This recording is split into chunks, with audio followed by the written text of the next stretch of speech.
Okay, so the microphone should be on. Alright, so just touched briefly on this systemic risk last week. Okay, so a really good example of the systemic risk is what happened, and I alluded to it last week, within the global financial markets in 2007-8. Okay, where all the banks are interrelated, okay, through borrowing and lending to one another, and once a major bank stops lending or borrowing, it just has a snowball effect, and that was starting to happen within the United States. Okay, and then they're linked with international banks in Europe and Japan and Australia possibly as well. So there's something systemic risk. You really can't do a lot about it. It's really regards managed by regulatory issues. Okay, so the US markets dropped by 20%, and if any top 5 international banks collapsed, and a couple did collapse. Okay, the main one that didn't collapse was Citibank, which nearly did. That one would have been catastrophic because Citibank is also linked into a lot of commercial transactions and not necessarily, principally an investment bank. So major borrower and lender, even takes deposits here within Australia. So that would have been catastrophic. Okay. So the other thing that happens here is that you have this view that you're too big to fail. Okay. If you own a little bit of money to a bank, like your own housing loan, so it's $300,000, then it's your problem. But if you owe $1 billion to the bank, it's the bank's problem, okay? So that's where you get this too big to fall. So I mentioned some of the books last week, and I noticed my seminar group I have on the Tuesday afternoon, there was a few there familiar with them. One is the book by Larry McDonald, which is about the collapse, and he worked at Lehman Brothers, okay? And it goes about the collapse of Lehman Brothers. And the second one is on the brink of collapse, which is by Hank Paulson, who was a US Undersecretary of Treasury, Undersecretary. So he sort of managed a lot of the problems, okay? And if you go on YouTube, you can see him interviewed on YouTube in front of a US Senate committee. And if you look on DSA, you'll see the names of those books, okay? I believe there are a couple of movies out about it as well. I haven't... better put them in the curriculum perhaps, okay? I'll have to go and see them. Okay, so the direct risk I just touched on, a specific asset, it could be a piece of machinery. In some businesses, when you resign from your job, if you resign, then you're more or less asked to leave straight away. Okay? Especially if you have access to IT systems and things like that. Especially if your departure from this firm is perhaps a bit controversial or unpleasant, for example. If you work in a manufacturing context, you'll be out straight away because people are known to throw a bag of nails in with the meat sauce for the hot pies, like those sorts of fraudulent type activities. So, that would happen there, and obviously consequential risk of things that flow on from other activities.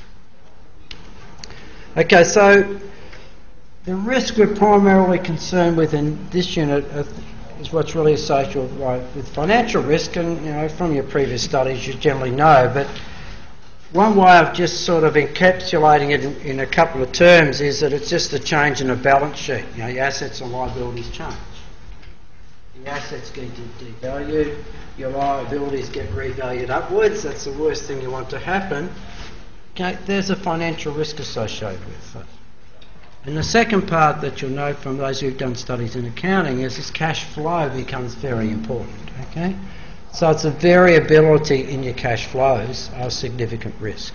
Okay, can we measure this cash flow risk? They have a term now. They call it cash flow at risk. And you can probably search on that and see a bit more. It's quite complex. It'll take me some time to go through it. But they're looking at closely at the variabilities in the cash flow. Okay. So these are the major financial risks, and I mentioned them last week, and certainly we look at these two in principally within this course. Okay, we'll touch on the liquidity risk tonight. Liquidity risk, very difficult to manage, quite difficult to assess because you've got uncertain valuations of assets. Okay, what's the value of an asset? Okay, my friend has a boat, you know, just a boat with an engine in it that just floats around Port Phillip Bay, and he told me that a broker told him he could sell it for anything between $20,000 and $80,000. Okay, it's a big spread. Okay. And I think what's come home to us recent times are these country and sovereign risks, if you like. Example being Greece and Ireland. Iceland got itself on the map. Only a country of about 300,000 people, but only a few banks, but every one of those banks got involved in this credit derivatives in a big way. Right? Country more or less broke. Okay. Greece and Ireland. Ireland 6 months ago was said that it was bankrupt, and 6 months later it's not. So you've got to worry, don't you? Greece has been off the news a little bit. Other things have been happening in the world. Okay, so I'll talk about these things. I think I mentioned them last week. Okay. So I'll come back to that. So I mentioned these exercises. Okay, so I'll just finish there. So even though you can see here that, you know, I've got a large number of slides, but I don't intend to go through all those slides, right? Okay, so what I'll just show you here is an article which I posted up onto DSO. Okay, so I mentioned that GT news site. You just register. It's got a lot of Treasury related things. The big advantage is that you know, they're always 4-page articles, if you like, and they're generally interviews with experts. Okay, so this one is an interview with a chap called Gerald Ashley. I've never heard of him before, but he's the director of a financial consultancy called St Morgan & Co. Okay, and I mean, if you read through, and you'll find at the end of this article, I've just made up a series of questions. Okay. Okay, and if you read through that, or you read the questions first, and then if you just read through the article, okay, and just see if you can answer those questions. Okay? Yeah, I'll set up a little thing on DSO if you like, where I could do that. But interesting one is distinguish between risk management and risk measurement. Okay, so the risk measurement is generally quite quantitative. And I'll show you a quantitative technique tonight. So, and the other thing is the management of the risk. Okay, like I told you last week, that Deakin is moving to a completely new online environment. 100% of units in November this year. Right? At the moment, there's only one in our faculty. Okay. Okay. Any of you doing MAA 704 might know about this. Okay. And more. So putting that back 6 months or whatever is risk management rather than risk measurement. Okay. What do you understand by model driven? Okay, like I like models. You know, and I'll show you a model that I have, that I use. Okay, and I mentioned to you last week that I do trade currency markets. And my whole research in this area at the moment, more or less, is completely on using technical, just using numbers. Okay, nothing else. Using stuff that was developed, 80 years ago. Okay, supposedly take the test of time, but people have forgotten about it. Okay, last week it worked. Okay. I'll share that with you in some later topics, okay? But it's completely driven by numbers, okay, and patterns that repeat themselves continuously, okay? And I think a lot of people have forgotten about these things. So I like models, okay? But I do know that models, are not perfect. They all have weaknesses, okay? And the thing is that you have to understand where the weaknesses are. So if you're given a model that calculates something, you have a calculator. Well, I suppose that we expect the calculator's correct, don't we? Okay? Because it'd be a worry if we didn't, okay? But it's probably not really a model. But when you've got formulas involved, they have particular assumptions. You have to realise what those assumptions are and those weaknesses are. I want you to appreciate that. What's the difference between risk and uncertainty? Well, I think last week I talked about that more. Uncertainty is you don't know. Risk is you understand probabilities related to particular events. Okay. Now, you know, what's happened since last week is we've had this massive earthquake off the coast of Japan, and you've seen the news, and you see as a consequential risk its impact on, I think, 3 nuclear reactors, okay, as a consequential risk. Now the thing is that earthquake, in my view, is not an uncertainty, okay, because of where Japan is. It's a risk, you know? So there's a probability of that happening, okay? And there was one in Kobe, I think that was in the 1990s. I think it was 6,000 people were killed, okay? It might be more for this one even though the city's not as big, okay? So the thing is that there's a probability that if you live in this ring of fire around the Pacific Ocean, there will be another earthquake. Might not be now, might be for 100 years. Could be for 100 years. You might have heard that San Francisco in the US sits right on a fault line. Sometime or other there will be, you know, another earthquake around there. Okay, you just hope that you're not there on the day, I suppose. Okay, so I think that's the contents of risk. If we analyse the risk, we can perhaps assign a probability to it. Okay, there was a guy they interviewed called Cole Harker, and he had a hierarchy of risks, so it's pretty easy to read that and understand it. And I want you to consider the problem of the risk, the relationship of a risk model and the users of it. Okay, so you have to understand what you're using. Okay, and I'll give you a model, which is a foreign currency option pricing model, and I'll show you there the weaknesses in the model. Okay? It's not perfect, okay? But over time we try and improve these things. Okay? But in finance in particular, there's a lot of behaviour associated with it. You know, why when people are buying, everyone starts buying? Like it's a herd, it's momentum, isn't it? It's behaviour, it's not because the numbers look good.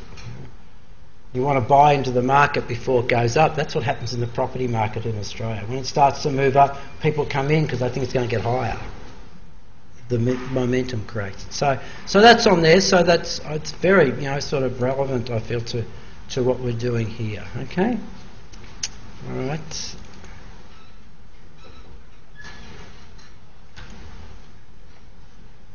Okay. So this is a tip, I could say, right?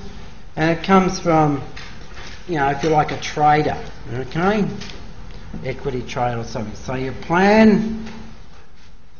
So I'm just saying to you as a postgraduate student, you need to plan to study, okay, work out how much you're going to do. I'm making it pretty constant that you need to work regularly in this unit. I'm very keen to improve the pass rates in this unit, or in any in the faculty or my school in particular. So you need to plan out your study and then study to the plan. Okay, just work out how many hours you're going to do, right? And do that. Right? Okay, remember last week I gave you the volatilities. I gave you the topics, the firms. Okay, and volatility is a measure of variability, and you might see me responding to a student who actually, one of the students in this class, when the unit asked about volatility. Okay, he asked about volatility, and where could he find more about it? And really, the answer's in some investment books and so on. Really, I couldn't find the formula in the time. But those who do MAF 759, I'm sure that that textbook will have the formula for working out the volatilities. Okay. So anyway, so I got onto this website or this broker site. It's called Think or Swim. Okay. .com, and it's free. Okay, but it doesn't start until 11:30 at night at the moment. It closes about 7 in the morning Melbourne time. Okay, it's a US broker. So I went onto that site and it gives me the volatilities. Okay, I don't know anywhere else where I can get them for free. Okay, so Google we talked about 29.53, Apple 26.51. So they're relatively close together. They're direct competitors in this market. I would think that Apple's probably a little bit lower because of the release of its iPad products over the last few months probably has kept its share price. If you look at the share price, it probably just keeps going up a bit. So not too much volatility, like this. Okay, the gold one is Newmont. Okay, 29.80. I would have thought it would have been higher than that, but gold price is 1,400 and something US dollars. 2 years ago it was about 800. So it's probably been a steady increase rather than big jerky movements. Okay. But this volatility is actually for it's exactly for 37 days, right? But it's pretty close to what it would be for 30 days. Okay. All right. And I'll show you how they work out the volatility. Right. So Coca-Cola 15. I think we thought pretty standard product, same product all over the place, regular sales, good. Walmart is the biggest sort of retailer in the United States. Been around for a long time, fairly consistent. Not necessarily discretionary durables, but others as well. Halliburton, there's the oil one. Okay, quite high at 40. Okay. Well, anyone suggest why this Halliburton might be, just about the riskiest one there? It's an oil company. It's in the oil industry. Anyone suggest what's happened in oil? Yeah? Is it because even though there's a lot of science in oil, there's a little bit of guesswork as well in terms of trying to find it? Yeah, yep. There's some costs of trying to find it? Yes, yeah, I think they're much better with their computerised systems and where they source it and find it. I think the big problems is the cost of getting it out, especially it's, up in the north of Canada, right, in the Arctic Circle. It costs a lot of money, and got a lot of environmental issues, yeah. Scary thing is if they find oil in Antarctica, because they've got about a mile of ice to go through, right? So I think that nowadays, I think they generally know where most of the mainstream oil is, and what they're finding now is where it's at extremes, and extraction's difficult. I think that would affect it, yeah. Anything else? Pardon? Yeah, the political issues. What's happening in Libya? Libya provides about 4% of the world's oil, about number 12. Still becomes an issue. Okay. Got Saudi Arabia involved as well. Okay. You got Iraq, but Iraq's been, a big risk issue there for some time. But I think with Libya getting into the act in recent times, has an impact on the oil price. Okay, so oil price has gone up a little bit, but it varies quite a lot. So even if it goes up quickly, that would be, you'd call that volatility. Okay. Now I added on this other one because, to be honest, I thought there would be a wider spread with these first three here. So I added on another one. The company's called Research in Motion. It's a Canadian company. But it makes the Blackberries, and the Blackberries are like the precursor to iPhones. Okay, so 4 years ago, every businessman would have a Blackberry. Right now, I think they're forgotten about. Okay, so this Blackberry company, there should be another R there. Obviously, or they might have already introduced an iPad-like product.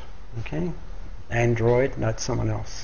Okay, so they're direct competitors to Google and Apple, right? And they look to be coming last at the moment, and that's probably reflected in their share price. Okay, and I think it's probably gone down. Okay.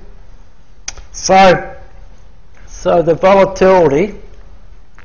So the volatility, you've got two ways. There's a standard mathematical calculation for it, okay? And you use that and you work out what's been the change in prices over the last 30 days or 12 months, and that's called historical volatility, okay? And what happens, and I look at it now, and really, as a trader or investor or whatever, I want to know what the future volatility is. Okay, I can see what the past is. Okay, I want to know the future. So the future volatility we call the implied volatility. Okay, and we can calculate that because options trade. Okay, and options price. You know, I might have an option which goes for 30 days. Okay. Therefore, that option expires in 30 days' time. It finishes in 30 days, so it's a 30-day instrument. So what I say is now, because of the movement in the option price, okay, I can work out from that what the volatility is. Okay, so it's easy to work out the implied volatility for every one of those stocks because they all have options associated with them. Okay. So I then can imply the 30-day, 60, 180-day. Okay, so you can't do every 30 days because there are not options on every 30 days. You may have to extrapolate. Okay, it's interesting that if you go forward with your implied volatility, the actual measure gets lower. Like I could say here that if this Apple is 26.51, I'd say the 12-month volatility will probably be 24. 23 or 24, because when you go forward the changes sort of flatten out a little bit, okay? While in 30 days they look bigger, when it's over a longer period of time, it's adjusted for time period, okay, they look a bit flatter. So it's often that the further out the volatility, the lower it is, okay? Not always, but in most of the time. Okay? That means in general that probably the variance in the price of the exchange should be between 44% higher or 44% lower price than now in 30 days. It's like a variance. Yeah, if I buy $100, should I expect $144 in 30 days or those 64, 66 or something? Yeah. That's right. Yeah. That's good. Yeah, it's just a measure of the variability. Okay, so you can put it there and you can say that, and then you could say the others go up 20 or down 20, and you can look at it and you can see. Yeah. That's right. Okay, so speculative stocks have got higher volatilities because can double. You're right. Yeah. So it's based on, the historical one's based on the past prices, and if you get all the past prices, you can work it out. I think it's 1 minus the square root or something. I can't remember the formula, right? So it can be worked out if you have all the data. Okay, but that's a good thing. That just shows what the expectations of the market is. Okay. Now the interesting research question for me, which I share with my colleagues, is that why is it that the implied volatility is just about always greater than the historical volatility? Okay. So the market is thinking that there's greater risk movement in the future than there always been in the past. Okay? So the market's sort of thinking that. Why? Why? So I've been told to try and find some answers, right? I think I might know the reason, but it's hard to prove, okay? So my view would be that the market is just adding an extra premium for the future, even though these are the numbers, they think the future is more uncertain than what this number's not good enough, perhaps. I don't know. So, there are whole books on volatility. It's a big research area. And traders trade volatility. They have an expectation, because if you expect volatility to go up, right, you sell options now. And I'll show you within the model how it works. Okay, so touched on briefly just some of these operational risk factors. Okay, and I mean, when we think of Japan at the moment, there are whole businesses just gone out of business, haven't they? Okay, that area of Japan. I have one of my son's friends works in Japan. You know, he's about 26, and he's a lawyer.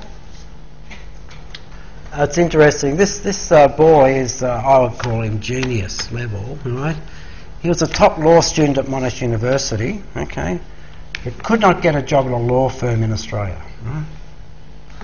Okay, so you might think it's hard to get a job here. Imagine that just about every unit he did, his exam papers were photocopied and put up on the web as an example of how to do it, right?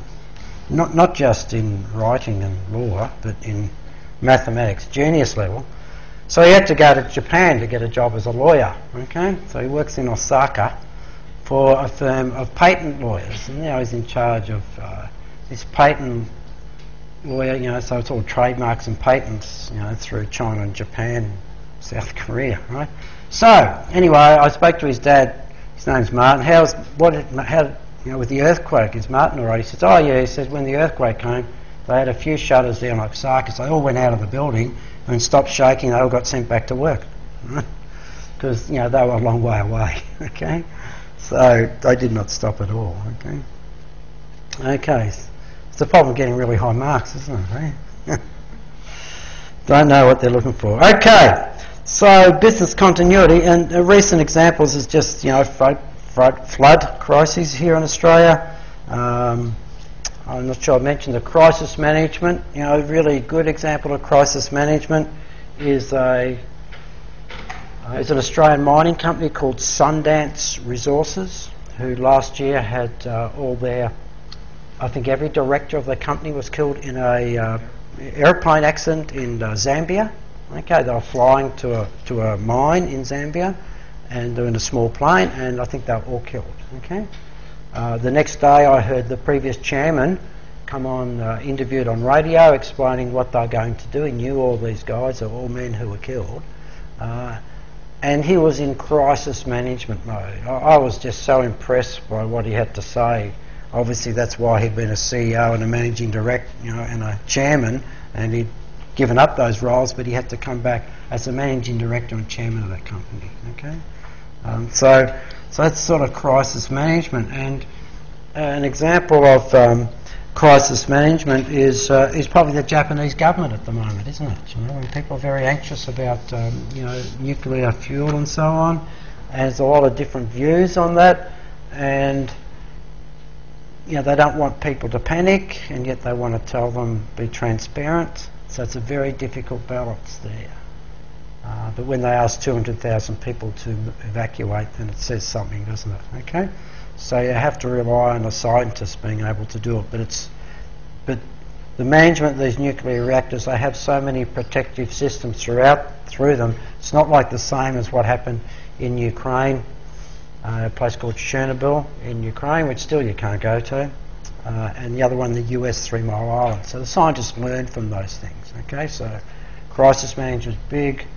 Risk management is essential in those nuclear reactors.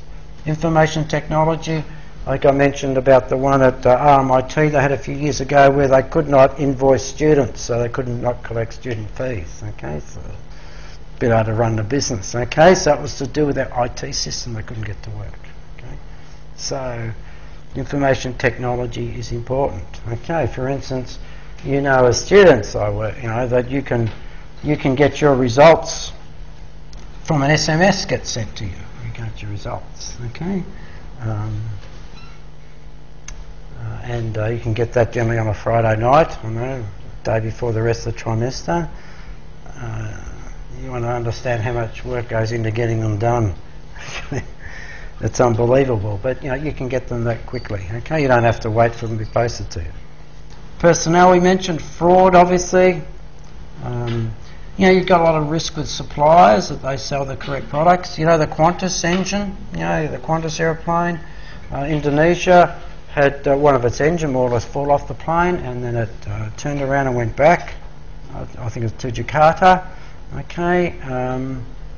The engine, Qantas was criticised for this, for their poor risk management. The thing is that this was an engine that was 3 months old. It hadn't even been due for maintenance. Yet Qantas got all the flack from the newspapers. Problem was Rolls-Royce. Okay. Now there's obviously going to be some legal action between them because Qantas, lost a bit because of that. Okay. The idea is they did have a very good pilot, and they had a couple of other pilots on that as well. Outsourcing is a common activity. You get other people to do your core business activities. IT is common for that. Okay. IT issues.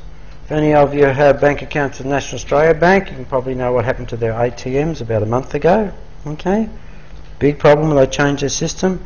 There was another bank, I think, a week ago, I think it was the Commonwealth Bank, where if you went to the ATM, it just kept giving you money, right? You're nodding your head? Did you get a whole lot of money from the bank? Oh, bad luck. Okay. So the bank just, you put in, you want $200, it just kept giving you more than that. Okay. So obviously, then they ask you to pay it back, right? Even though they're giving it to you. Okay. So, I mean, they had some problems with their systems, even though I've never ever had a problem with an ATM myself. But it's an IT system. They have to get onto that very quickly. Okay. And another, risk is regulatory risk. Okay, is that the government changes the regulations. Okay, or the industry changes the regulations. Okay, so that I studied when I was a master's student a unit towards the end of my master's degree, which is called Business and Government, and it was a core unit, and I avoided it because I just didn't want to study any more about governments. Okay, but gee, I found it one of the most interesting units because it talked a lot about this regulatory risk and how you can capture it. Effectively, the accountants have captured it. You have to be a CA or a CPA to practice as an accountant. They've captured the regulations. They love the regulations. It keeps other people out. Okay, so they keep other people out, and there's fewer people, and therefore you can charge more money. Okay, so they're one. Lawyers are the same. They keep people out. Okay, but there are people who could perhaps negotiate. Help conciliations who are not lawyers. Okay, so you capture the regulation. Financial planning. Some of you who are studying in financial planning, highly regulated nowadays in Australia. Okay. Okay, so that's in economics terms we might call them externalities. Okay. Okay, so this is the risk management process. All right. Okay. All right. So.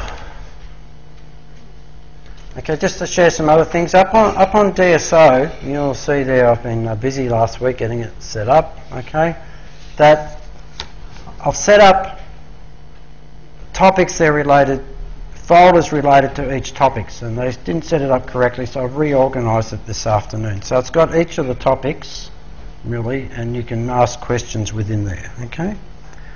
Secondly, there's one folder there called forming a group, and there you can go in and work out who your group members might be. You can ask questions. To my view, it should be more relevant for off-campus students than on-campus, okay? But you can go in there. Underneath there, you can sign into a group, okay?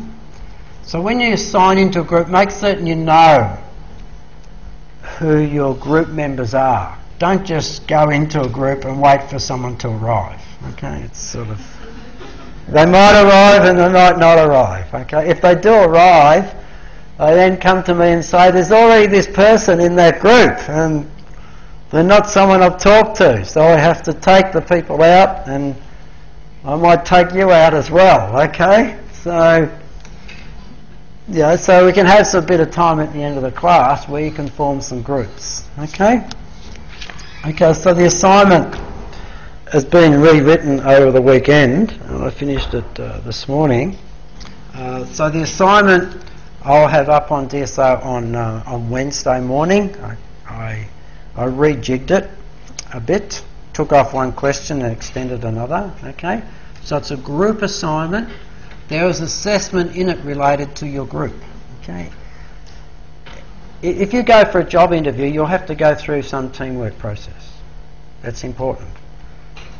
Many students will prefer not to do it because it's more difficult to work in the team. Okay. I work in teams all the time, all right? Or I come in when teams break down, okay? The worst, okay?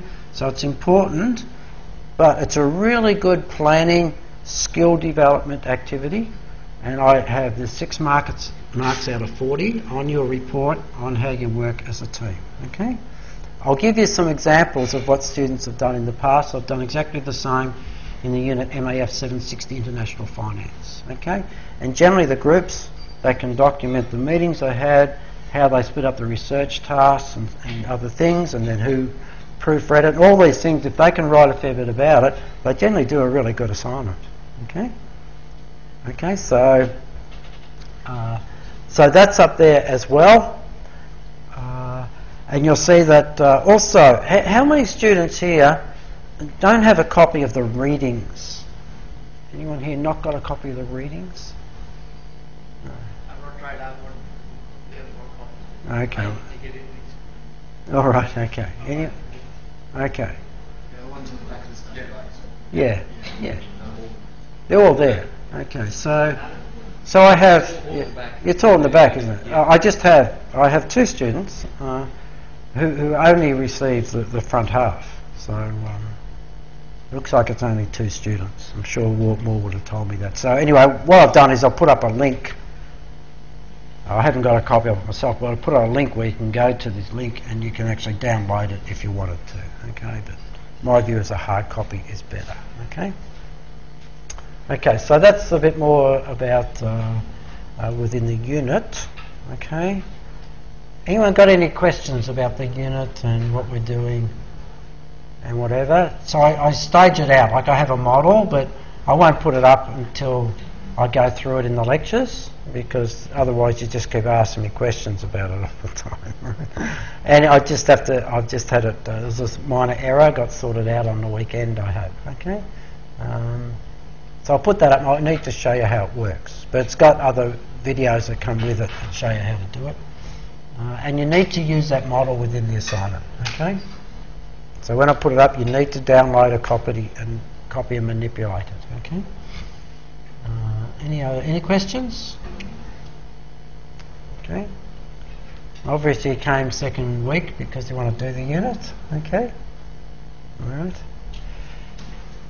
Okay. All right, so I've got some blanks here. So let's look at some risk management process, okay? And you could argue that it covers those 8 points, and I'll show you a couple of other ways that you could do it within the risk management, okay? So when we're talking, and principally in this unit, we do a bit on operational risk, but principally we're talking about financial risk, okay? So the first thing would be to what risk are we exposed to, okay? So we have to identify the risk. Okay? If I was an importer of goods, okay? Well, simply put, let's say I'm an exporter. Be simpler. I'm an Australian exporter, and I sell goods and services overseas, and I get paid in Australian dollars. Right? So I send goods and I get Australian dollars back. Okay. And let's say that's 50% of my sales. Obviously it's an important risk. But you don't have to convert it from one currency to the other. Have I still got risk? Regulatory risk I could have, yeah. There might be restrictions on payments from other countries. I don't think a Chinese company will pay you in Australian dollars. Interest rate. Interest rate? Why the interest rate? The surplus and liquidity risk. Yeah, it could have some liquidity risk, but in a business sense, I just get paid, in Australian dollars. The foreign currency appreciating also would be a risk. Yeah. Because it will be costlier for the foreign company. To buy the Australian dollars, good. So even though you do your transactions in just one currency, okay, you still do have some currency risk, okay, because your products become more expensive compared to others, okay. So those of you who are international students, when I show you a graph last week when the Australian dollar's 50 cents and today it's $1, I mean student fees were half, absolutely half what they are now, okay. So that's significant, isn't it, okay. The difference is that if I'm the exporter and I sell the goods and I receive US dollars, okay, then I've got a what I call a transactional risk regards that, okay? And you know if you're buying Australian dollars that you have that risk, okay? Yeah, so last week I needed to buy US dollars, okay, and I went to a bank just up here in Burwood. I needed to buy $500 in US, and I didn't want to send it on the internet because I was concerned of what sort of fees they'd charge me, right? So I got a cheque. Okay, and I told them that when I got to the bank, I said that I just heard on the radio that the Australian dollar is 1 for 1 with the US. What rate are you going to give me? 97.8. Okay, 220 points. Okay, if you go to a trading site, buys and sells currency, it will be 4 points, not 220. As a retailer, you get whacked, okay? So sometimes when you think of exchange rate risk, it's not necessarily all the transaction risk, okay? For instance, Australia is a big competitor in the wheat market internationally. So as the Australian dollar relationship with the Canadian dollar is quite important, okay? That is, if the Canadian dollar is supposedly cheaper than the Australian dollar, then they'll lose wheat exports to Canada, okay? Because in their terms it's cheaper. So it's complex. Okay, so how we were identified. Impact on profits and revenue or costs, okay? So we have to identify what might be the impact of any risk, okay? So we have to try and quantify what's the impact on profits. You know, if you do revenue, you can do profits, and it might be costs, that is your import goods, okay? So here for someone like me, if I buy electronic goods, because the Australian dollar is cheaper and cheaper, they just get less and less, okay? Electronic goods into this country, okay? So that affects costs, and if you look at a company like JB Hi-Fi, okay, go to a JB Hi-Fi, just about everything in that store will be imported, okay? Very successful company in the last 5 years, you know. They've benefited from a considerable appreciation of the Australian dollar because they are an importer, okay? So these issues come up in your assignment. So how might I identify my risk? Worst case. What's the worst thing that could happen? Could we manage the organisation if that happened? The Australian dollar goes to $1.20, okay? Or if it goes to 80, okay? The variability of the Australian dollar is about probably 12%. So $1, $1.12, 88, that would be the extreme in a month. That's really extreme. We look at past data, okay? We're in finance, we've got past data. We can look back on what happens in the past, okay? And if you heard me talking at the start, I was talking about this trading methodology which is called harmonic trading. It just looks at numbers. 0.618, 0.882, things like this. But the pattern stays the change, it's just the numbers underlying it are different, okay? Instead of being $50 as it was a few years ago, it might be $150, so the pattern is the relationship. So I can get past data, okay? So when you think of forecasting sales of new products, it becomes difficult, okay? Okay. Another way to do it is to look at scenarios, Okay. Scenario planning was pioneered by a company called BP. Okay. Shell. Sorry, it was Shell did that. So in the scenario we look at, we choose a scenario.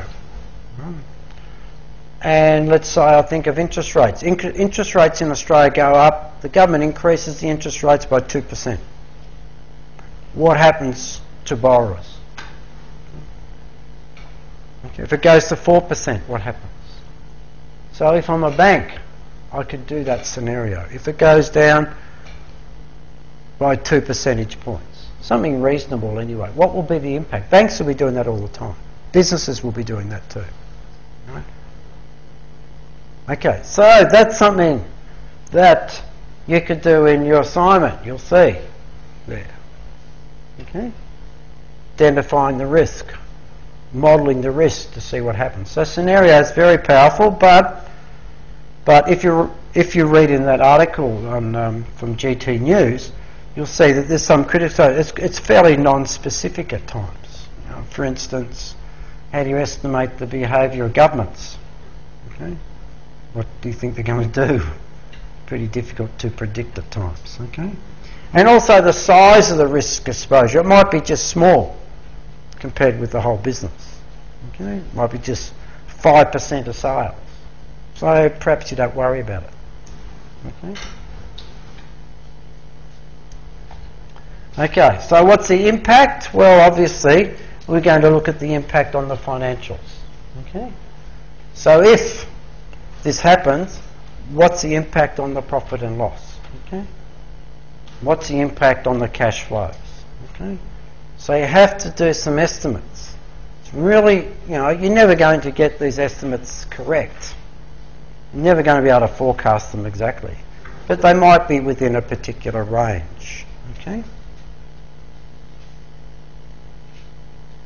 For instance, I think that certainly within our undergraduate programs, less so now than what used to be, but that always, the administrators and staff would come up to me in week one and say, from the numbers I had in February, that instead of having 400 students in this unit, I've gone 600.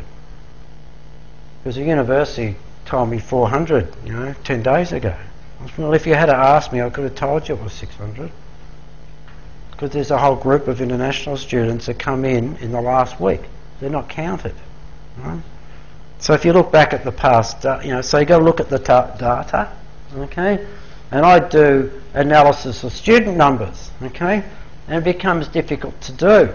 So when I go back, so this is to give you an example of reliability of data. So what happens here within the university is students enrol 3 times through the year, okay? So, and students can withdraw 3 times. So when is the real numbers? Okay? So I would find out the student numbers in October, right? Because I reckon October, near the end of T2, it's the most reliable time, It's not running into a summer semester or whatever. And I would use, if I did longitudinal data, I'd use October data to go back and see the pattern of student numbers, okay, in courses, okay? So, interesting. Okay, so I guess that's what we might call a heuristic. That is, I'm just using my experience to do that. Okay, impact on the business. All right, so what I'll talk about a fair bit in this course is about hedging.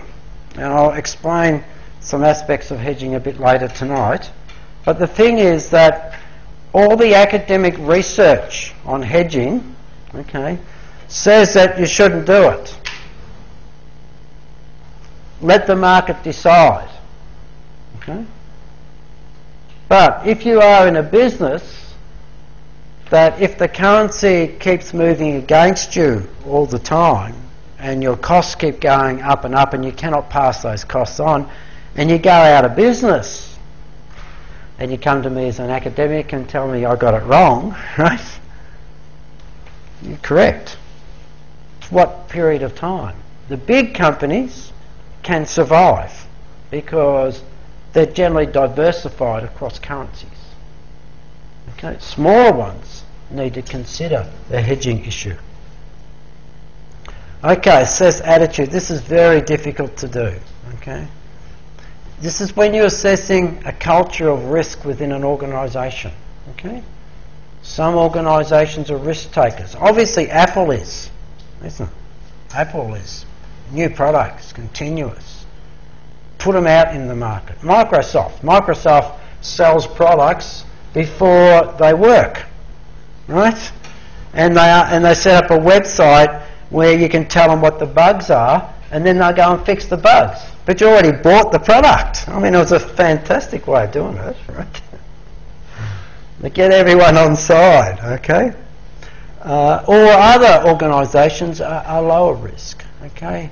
And the lower risk ones tend to be the manufacturers, okay? They tend to be low risk, okay? High risk tend to be mining companies, chemical companies, okay? So very difficult. You'll find that listed companies, okay, good example of a difference in attitude would be between a listed company, okay, company listed on the stock exchange, okay, and secondly a large company that's not listed, okay. You know, when someone says, look, I've gone to work for a large non-listed company, immediately I know they'll get paid more money, okay, I reckon, if it's a large one, because they don't have regulatory issues.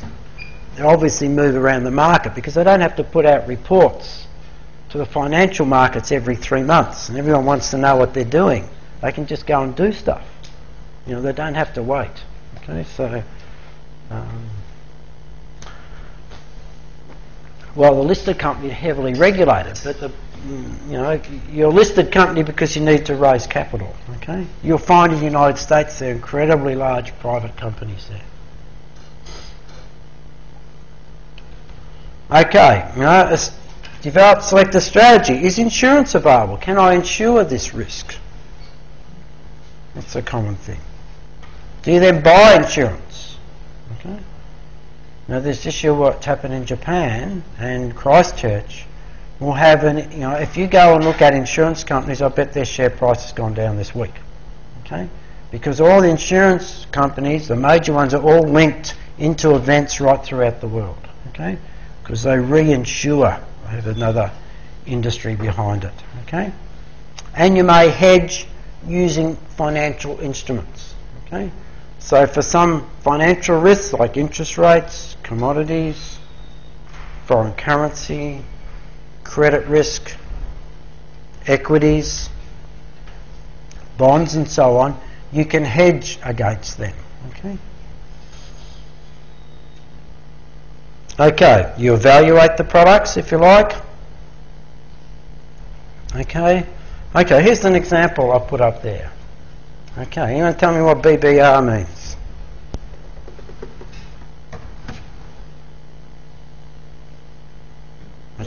Why don't you go outside for a bit, you all right? Right. Yes. Yeah, you could do bank bill swap rate, BBSW, BBSR. Okay. Bank bill rate, okay, that's the bank bill rate. Okay, that's the lowest rate that the banks use. Okay? So the bank bill rate is the lowest rate and everything ripples off that. Okay, now I saw this product advertised in the newspaper today. Okay? Now this was a retail bond. Okay, each of these bonds, you're probably familiar with bonds, it cost $100. Okay? And it just said that they'd filled, they'd raised all the money and it was finalised. Okay, I wish I had bought some, right? Now it's a bank bill. So if the bank bill rate's about 6% or just under that probably, that means the interest rate's 7.4. Okay. Now, and the banks involved were two banks who emerged. One is the Bendigo Bank and the other one's the Bank of Adelaide. Second tier banks, very strong. Bendigo's very strong throughout Victoria and Bank of Adelaide in South Australia, right? So they've never had sort of problems. Okay. Now, does anyone know what's the problem with a bond? What's the risk? What are the two risks with bonds? Yeah. Default. Yeah, default. Yep, don't get any money. And the interest rates. Okay. So if the interest rates go up, Wayne, what happens to it? Interest rates, good. Right. Interest rates go up, the bond value goes down. Okay. But, which it didn't tell me in this ad, was how long it was for. But if this bond is just for 3 years, so it's a 3-year bond, okay, I'm going to get 7.4%, so I'm going to get $7.40 for everyone, okay, for 3 years. So I wouldn't be concerned about the bond going down, okay, because at the end of 3 years, they've still got to pay me the $100 back, okay. Now, if it was for 10 years, you know, this sort of default risk that you're talking about, I might have to buy and sell it. But if I was to buy and hold the bond, this is a great instrument for a retiree, okay? But therefore, you're looking at the time. So I'm saying for 3 years, I don't think this bank would collapse in 3 years. That's what I'm saying, okay? And they've gone for a long time. There is a chance, but within Australia, I don't think it's unlikely that a bank would collapse soon, right? They've weathered the storm, I would think. So I might think it's a good bet. And I might not worry about that capital risk, you know, that default risk you're talking about, because it comes to the end, they've still got to pay me the 100, doesn't matter what the interest rate is. So what I'm doing there is just showing you how I would just sort of assess the risk on it, okay?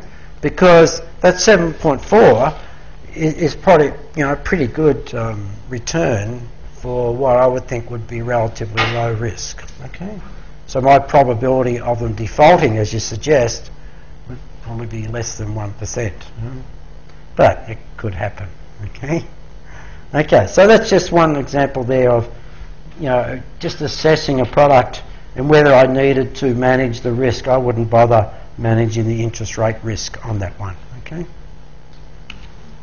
Okay, so you wanted some controls, and this is where there are problems, okay, in financial risk management, okay. What sort of controls? You know, we use the term checks and balances. Okay, so what are these checks and balances?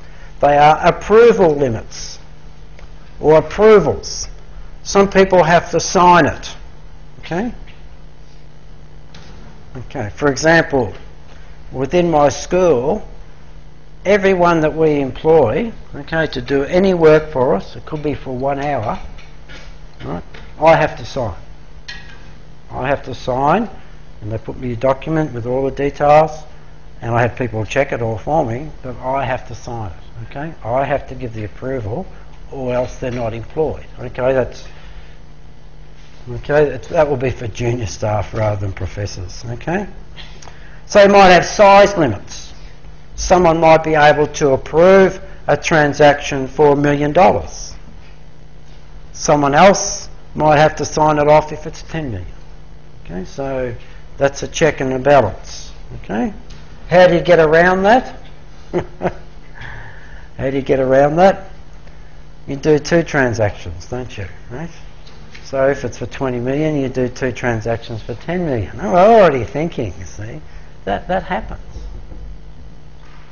Okay, just give you an example. Within Australia, there's a legislation. It's called, I can't remember the full name of the legislation, but it's like a cash transaction. Okay, so if you have a transaction through the banking system of over $10,000, the bank has to maintain a record of that. Okay, and there was an occasion when there was a chap who worked for Macquarie Bank who was charged with insider trading. Okay, and he made something like $200,000 on an insider trading scam because he got into the offices and he found out about this takeover. So what he did is he set up a whole lot of bank accounts under different names, and every one of these bank accounts he put $9,900 in to avoid the bank having to report the transaction to someone else. Okay, so in the end, they charged him. But my understanding is they never proved that he did this. Okay, he put it in different names, his sister's name, other names he created. This has obviously happened, but he said he won at the horses or something. So I don't think they ever found out that he did the wrong thing. But he'd been to their offices at night when he was on leave and found out that there's a big takeover offer. He bought options made all this money, and then you have to try and hide the money. Okay. Okay, that might be an individual person who has limits. Okay, and the provider, that is the bank who's providing them, might have limits of how much it deals with one particular company. So there's checks and balances that take place. Okay. Okay, you've got to implement the strategy. You've got to go and do it. You know. Okay, so then the last thing is your report, monitor, review and audit. Okay, so you can see so I have to decide over what period. You know, you can report all the time, every day if you like. Okay, and you can spend all your time reporting rather than doing anything. Okay, so what banks have, in particular, is they have reports. Some of these reports will be daily. Okay, they'll have daily reports. Okay, and generally those reports come about through their IT systems produces reports on a regular basis. Okay, then they'll have other reports over a longer period of time. But when you're thinking about some of these risk measures like volatility, you know, banks would create daily volatility, but corporates wouldn't need to do that because they don't have that variance on a day. So they'll do it over a longer period of time. Okay. Note the reporting requirements and the evaluation of whether reporting processes are clear. Okay. Okay. All right. So what I'll do here is, okay. So you might have seen one of the students in the unit put up a message and said, the only perfect hedge is a Japanese garden. Okay, if you know Japanese gardens, as the student put up, he said it's not quite the case now because you know there's a lot of Japanese gardens that have been ruined. Okay, so I don't think a truer word's ever been said. So credit to that student who came up with that. Okay.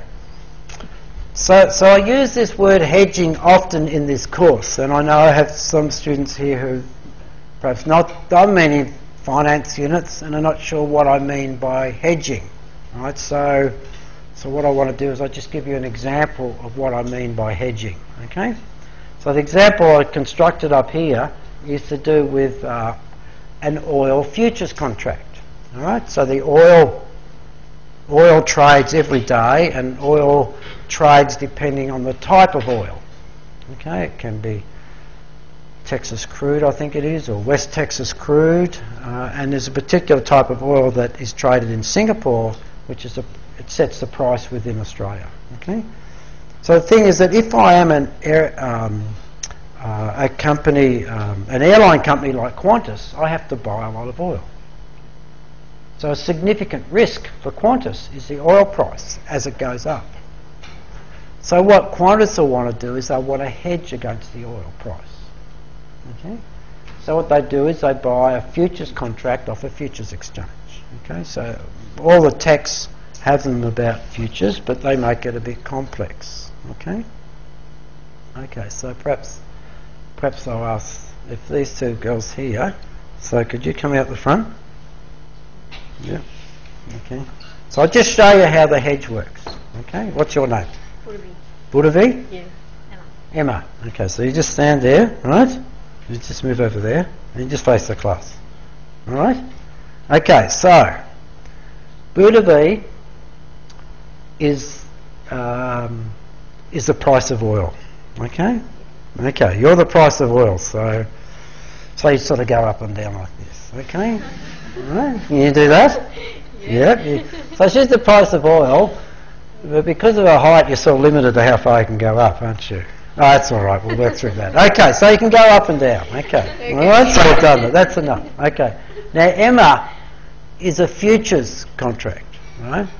Anyone thinks that she's unique, she's on this futures exchange, and everyone wonders what they do and whatever. But there's a contract on the futures exchange, okay?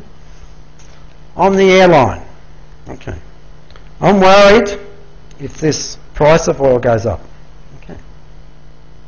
So I want to hedge against that. Let's say the oil price is 120. Within 30 days, I want to perhaps to pay 120, but you might go up to 140, 150. Okay. So I go to the futures market. Okay. Okay? So you go down and you go up. No, you're already up. Okay, so let's say we both stand here, right? Okay, so if you go down, you go up. Okay? So if one goes down, the other one comes up. It just goes like this. Okay? So you can stand up now, alright?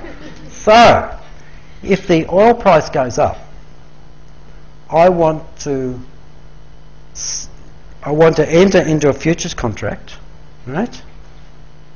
Which increases in value, okay, as the oil price goes up, okay? Right? So it has to go in the opposite direction. So is it make a profit like? No, I'm not making a profit. So I'm just doing a hedge, okay? Okay. All right? So the thing is, so how it works is like this, okay? So as you go up, you go down, right? And it just goes like this, okay? Go up and down, right? Okay, so what I'm showing is it just does the opposite. And that's what the futures contract does. So, when the price goes up, I would lose money. So what I do, okay, is I sell a futures contract. Okay, so it's, you know, and just listen to it, because this, you'll always get it right if you think of this. Okay. So what I want to do is I'm hedging against this oil because I've got to buy it. But to hedge the risk, I have to sell the financial instrument. Okay? Okay, so I sell the futures contract at 120, right? Something like that, whatever the price is. As you increase in value, you go down. Okay, you go down, right? So I've agreed to buy this, to sell this, okay, at 120. Then I buy it back at 100. I make $20. Yep, and you've gone up $20. $40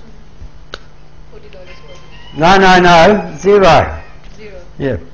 I lose money as you go up, and I make money as you go down. Because I've sold you at $100, okay, and I've bought you back at 80, okay? So I've made $20. Okay, you can sit down. Thank you very much. Thank you, mate. Okay, so just think of the example, right? All it is they just go like this, okay? It's quite simple actually how they work, okay? So as the oil price goes up, futures contract goes down, okay? Or the behaviour will be such, okay, that no one wants to buy the futures contract at this price because the price has gone up, so then it goes down in value, okay? So I make money on the futures contract that offsets the profit I made on the oil contract, okay? And if I was hedging the other way, if I was a seller of oil, I would be doing the opposite, okay? Now, I could make a profit, okay? I could make a profit by not doing anything and hoping the price of oil goes down, okay? It's an option, okay? I can make a profit, in fact, if the relationship was not very good, okay? If there's not liquidity in the market, okay, but oil there is, okay? And I could also make some money if there's a mispricing between the two of them, okay? If they're mispriced, okay? And there's a risk which is called basis risk. There's always, it'll never be perfect. A hedge will never be perfect because there are transaction costs in there, even though they're quite small for futures contracts. But there's always a bit of what we call slippage. There's, you know, you never get it perfect if you do it, okay? So, the other thing is that, can you remember how long I said the futures contract was for, Emma? Remember how long I said? Oh, 6 months, let's say. All right, 6 months. Maybe I didn't say what it was for, right? So that's for 6 months. But what happens in the 7th month? I'll have to have another one, okay? So I can only hedge the risk for the period of time that I do it. So I might hedge that for $100, but it's the next month it's gone up more and more. I have to do it again, okay? So that's how the futures markets sort of work, okay? And they've got a very consistent pricing model. It's a formula that works, Okay, the price is accurate. Okay, it tells you what will happen. Okay, and eventually what will happen is the contracts will get closer and closer together. Okay, so futures contracts on exchange. Futures contracts generally go for 90 days. But you can buy them and just keep them for 30 and sell them again. Right? So it's very what we call fungible market. We can buy and sell them. Okay? But you might be limited as to how long you can go. Right? They might only be able to buy them for 90 days. Okay, and every 90 days you have to do it. Okay? So futures contracts are used, their big users are oil. Okay? Commodities are big users of futures contracts. Okay, that I told you, didn't I, that exchange, a CME, did I? CBOT, CBOT, CME, okay? They have all the futures contracts. I've got a chance, we might get on the web and have a look, okay? But very much in agriculture. There's not very many, there are futures contracts on stocks, too, not very many. It's a new area, okay? Okay, so I've never traded futures contracts, but because they're cheap, you don't have to pay the full amount. They give you a lot of leverage to speculate. Okay? Okay, but futures contracts are big in the interest rate market as well because banks use it to hedge interest rate risk. So they're quite big products. So here in Australia, they have 90 days contracts on interest rates, 1 year, and I think they have a 10-year one. Okay? Okay, so if you're an oil trader who owns oil, your risk is that the price will drop. To minimise the impact of the oil price drop, you will sell a futures contract. At a later date, if the price oil drops, the oil buys back at a lower price and makes a profit. Okay, so just a similar process. Okay, so the profit on one compensates you for the loss on the other. So it will match up. Right? But you might need to buy, 1,000 barrels of oil. You might do the contract on 950, and for the 50, just see what happens. You might make money out of it. Are these things per tonne or whatever of the commodity, or they have a national value in the Australian futures exchange? Is that per barrel of oil, or is it per, like, is there a dollar national value? Okay, oil. Yeah, I see. Look, I'd have to check, but I think it would probably have a notional barrel. Okay, I would guess it's probably 1,000. I'd just guess you'd have to look at because every futures contract will have different contract specifications. So I'd guess it's probably 1,000. So that's what happened there. While with interest rates, okay, the interest rates will be perhaps on an underlying interest rate futures contract of probably $1 million. I think it's 500,000, the lowest, then 1 million and 500,000. Okay, so the issue here, and the question from Wayne's good, is that what's the underlying? So if it's 1,000 barrels or 10,000 barrels, if you want half that amount, you can't sort of hedge it on the futures contract. Okay, because the contract doesn't match it. Okay, so you might enter into a forward contract, perhaps. Okay, but oil futures are very big trades in that. Okay. Okay, so let's say I just go off here for a moment. Let's see what I can find.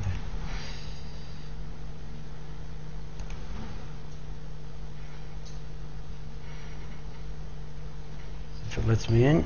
Yep.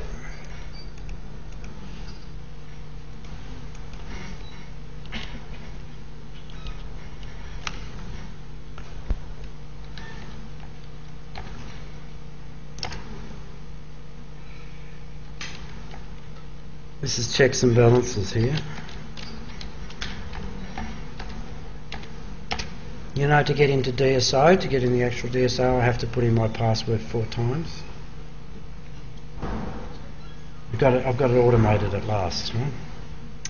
Okay, so what I'm doing here is, I hope,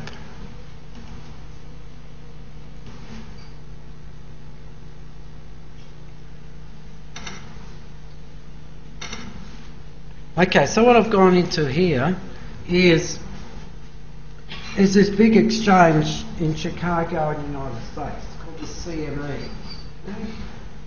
It also has merged with another exchange called the CBOT. And I think it looks like we've merged the name completely. Okay? So this is the biggest futures exchange. Okay? Right, and it's all about management of risk. Okay? So you can see here that these are products, agriculture, interest rates, energy. Energy being the incredible growth area for hedging instruments.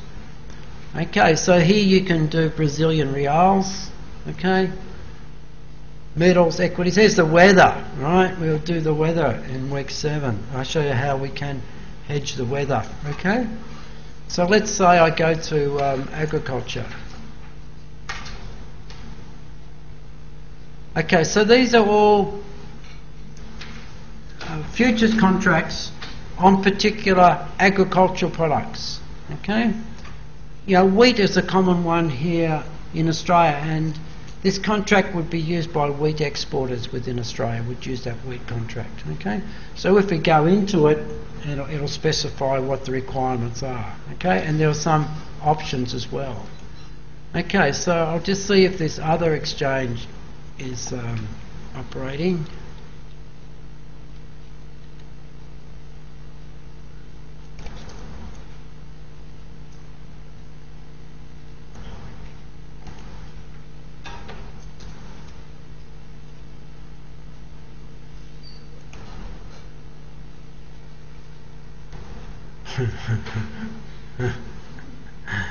That's not the right one.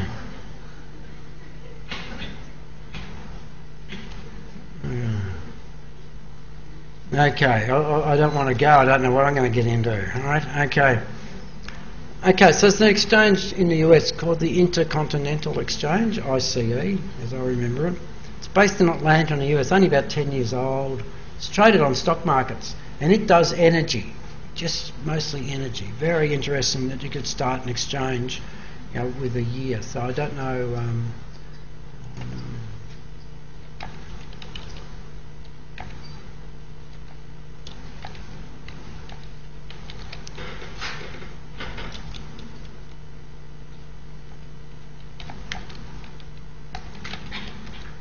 Let's see if my search comes out. Okay, well, here it is.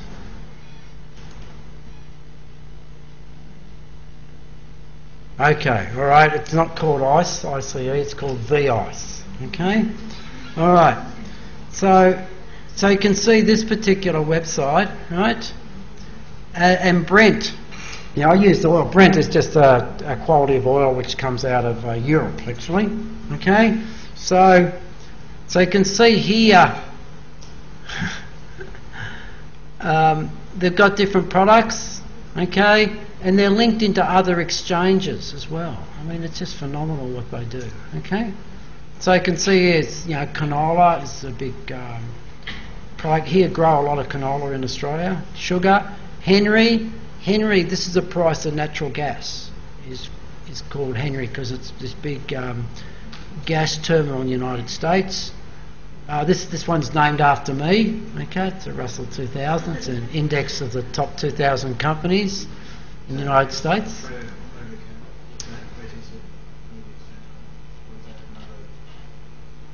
It's got US here. Oh, this one here, yeah, probably over the counter. No, negotiation. You know, there must be like it's a negotiation thing. It will be done through telephone, faxes and telephone and things like that. It might be sort of with natural gas that look, they all trade in a bit of a different. You know, the price might just change. For instance, in Melbourne here, the price of our electricity changes every 30 minutes. Yeah. Okay, so they might have something like that. So that might be an indicative one. Okay, or they just use pricing models and give an estimate. But obviously, it's over the counter. Because the market's not big enough, it won't be as enough liquidity. Okay? Okay, so what's happening here? This relates to another course, but I just mentioned to you that the Singapore Exchange and the Australian Stock Exchange might merge this year. There's another exchange sitting down there waiting to start called CHIX. Okay, it's international as well, but smaller. And as soon as they merge, it'll get into the market here, right, and try and take some of the business out of that merger. So the one here, that why I've shared this with you, is that this particular exchange, the ICE, is only about 10 years old. Okay? And I mean, it amazed me that someone could set up this exchange, a group of investors, and you can look at it and you can see its price. And you can see their website's pretty flash. Like this relates to weather risk. So it's got weather futures. Okay? The other one showed an oil, the other was orange. So it's quite, much more interesting website than the CME has been around for 200 years, in my view. Right? So, anyway, there we go. Okay, so I'll come back to what we're doing.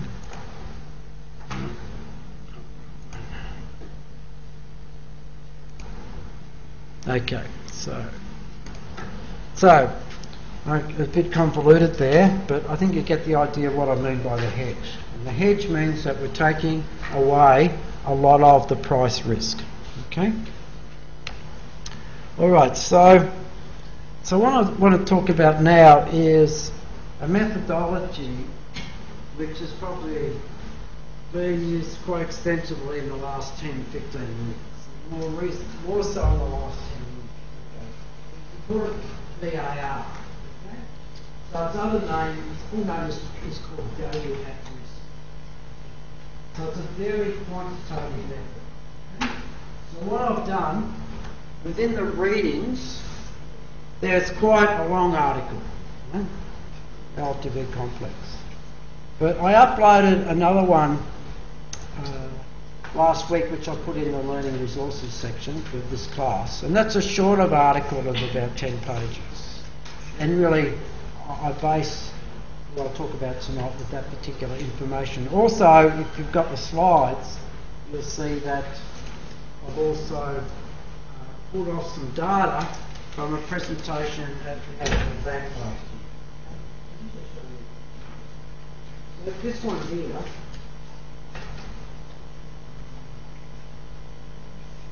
this is a really relatively easy to understand. So this is a shorter article. Later, this is very complex. It's very complex. So this one here, from the lecture, just you'll see what it's trying to measure. Sort of three aspects of it. Okay? We need to look at how they measure it. Okay? And essentially, let's say the distribution will transform. That's a good one to do. Okay? There's lots of articles around on value at risk, and they do get quite complex. Okay? So I've sort of stripped out what are the important things. Okay? Okay, so I also attended a presentation 2006 at Swiss Bank Corporation in Zurich on value at risk. Okay, and unfortunately I asked for the slides and I didn't get them, but it was the manager, if you like, of value at risk at this big bank, one of the top 10 banks in the world, and it showed the information that he prepared for a board of directors. So it's quite relevant because it couldn't be too complex for the board of directors. Okay, so VAR is a model, and this model tells us what risk we have, and it's most commonly used. All the banks will calculate value at risk, and some corporates will do it as well. So value at risk requires that you have a liquid market.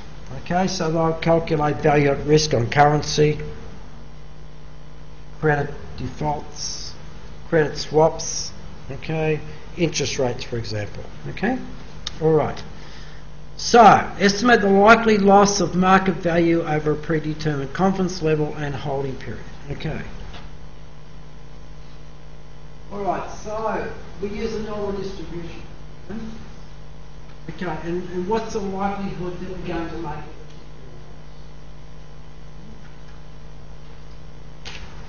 Okay, so where's the greatest likelihood of loss? 1% chance that you'll lose $1 million, or a 5% chance that you'll lose $1 million. Which one's riskier?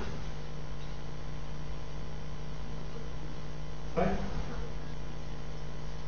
5%, yeah, 5%. 5% probability they'll lose $1 million compared with 1% probability. 5% is risky. 10% riskier again? Yes, it is. The 20% chance, then the bank will probably collapse very soon. So I've done two things. One, I've given you a probability. 1, 5, or 2. So I've got probability. Secondly, I've mentioned amount. What's riskier? 1% chance of losing $1 million, or 1% chance of losing 10 million? Riskier must be 1% chance of losing 10 million. So one, we've got probability in percentage terms, and two, we've got the amount. Okay, so what do you think might be the third ingredient? Yes.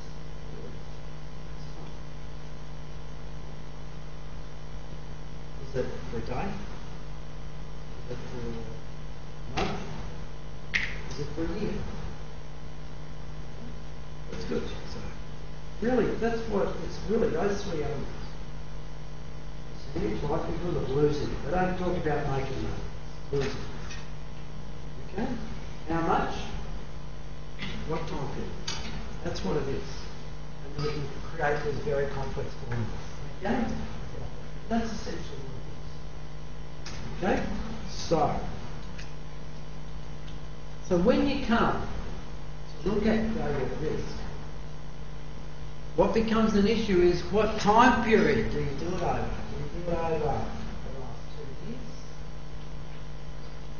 the last year, or the last 5 years? What do you think will give you a better idea? Longer time period. Well, let's say, Wayne, if I tell you that we had a major crash in 2008, right? Minimize the resilience of the banks. Yeah. So you go longer than 5, you might go 10 years, so that washes out.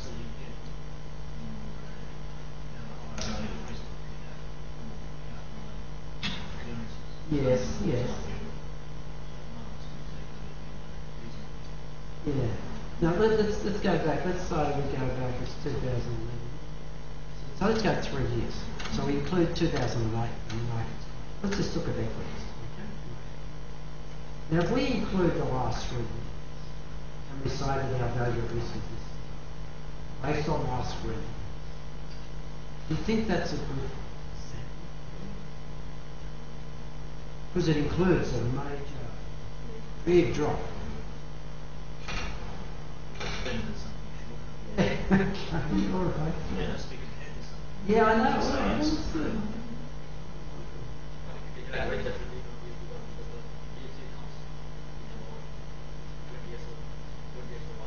Maybe 100, I hope. All right. So I'm just saying that if we go back 3, we include a really significant event. So therefore, when we look at it, it's probably going to have all these outliers. So 4 years is probably no good. 2 years. Take out all those movements. Maybe a better result is 10 or 20. Because in 20 you're still going to include 2008 or 2001.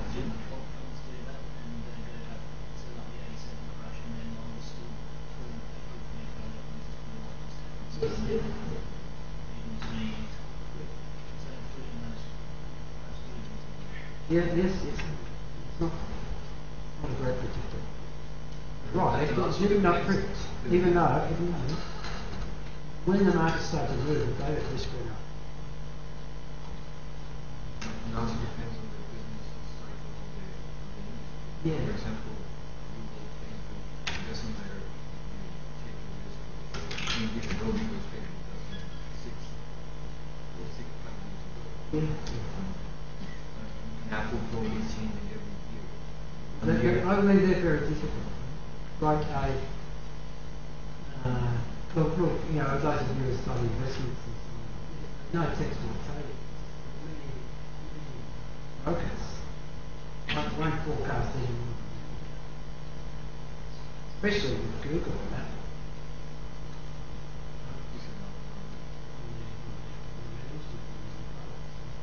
I mean, it's good, you know. I mean, if you go back further, so maybe you have to go back, you know, a longer period of time. But what happens when we go back a longer period of time? We might not have the data. So there's a bit of a quandary. So I'm not. Look, I'll be honest. I'm not sure. I've got some idea what the NAB does. NAB goes back 1 year. Okay. At the moment. Anyway, it's in my slides after. Yeah?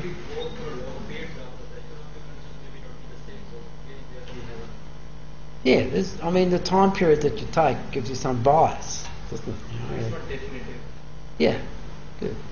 You know, I mean, I can, you know, you can pull out 1 year of growth and, you know, pull it out and say how good the markets went. You know, you can be very selective. It's like,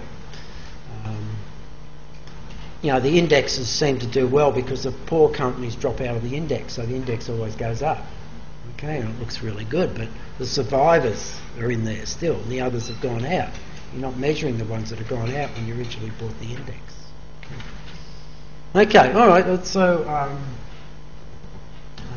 I think they probably have to rethink how they use those measures. But the key thing is, one is the probability, and that's the probability of the loss. That's how much. So over what time period. So it's over what time period looking forward, but you have to consider where the data comes from. Because value at risk is just data. It's not scenario. It's just raw data. Okay, now just share some of my research. I've come across a guy who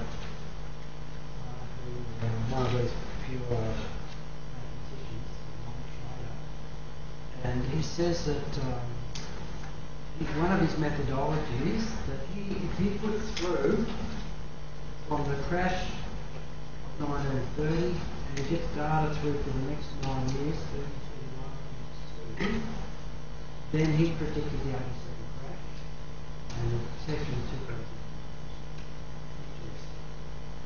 Just on numbers. Can do some astrology as well. Yeah. You've heard about Gann, haven't you? You heard the name Gann, G-A-N-N?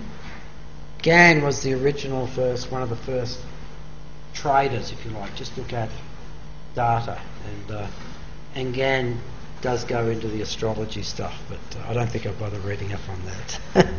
But I mean, they go to the extremes on some of this stuff. Okay. Anyway, I'm trying to get this guy's data to have a look at it myself. Okay. But you know, some people don't like because it's just model driven. It's just pure numbers. It's not models. It's just patterns of numbers. Okay. That's whether Fibonacci is true or not. Okay. So does not see. So what the weakness here is, the second one, this seems to be on the wavelength. The second one is that there's a probability that I'll lose this much, but it doesn't say how bad it could be. It could be much worse than that, so, which has been. Based on a given probability, group of 30 uses 97.5. Okay, so a group of 30 was 30 major Western countries. Okay, it's to do with their banking system. Okay, so 2.5% is 2 standard deviations away. Okay? So once you get above 3 standard deviations, it's a pretty significant shift. But do you ever get above 3 standard deviations? Yes, you do. That happens. Used to measure market risk. So essentially, it's linked a lot to I'll see if I got this one go, to markets. Okay? So for VAR to work, you've got to have liquidity. Alright? So here's in foreign exchange, you owe 4 trillion a day, interest rates, equities, commodity prices, you have to be selective on some are quite liquid or not. If they're on the Chicago Mercantile Exchange, they'll be pretty liquid. Okay? Okay, so there's the idea of the simple aspects of the model. Okay? So we look at what will happen if there are small price changes within our portfolio. Assume movements. It's a fabulous assumption. It assumes it follows a normal statistical distribution.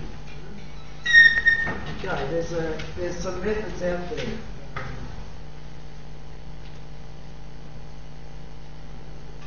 Where you can look at different types. There are different types of distribution in particular markets. Okay?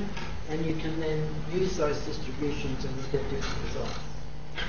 Okay, able to estimate probability that risk estimate will be exceeded. Okay, so that would be a relatively simple model. Okay. Okay, so when you look at VAR, it does not consider, it just looks at a particular asset class, but you do combine them together. Okay.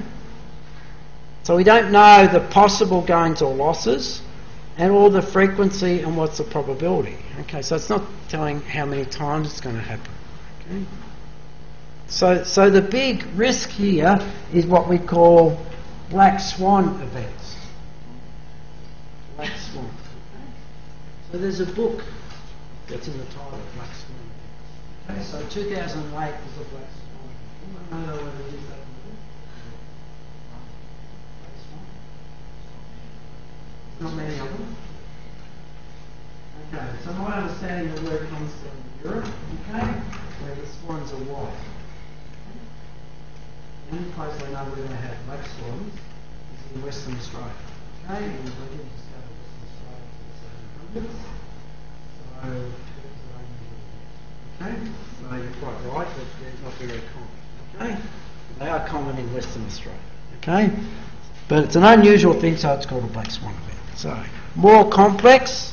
Okay, looks at correlations between different asset classes and portfolios, diversification, okay, and we'll consider liquidity. Okay, so if you have assets, like some financial assets don't trade very well, real estate for example, so maybe use proxies.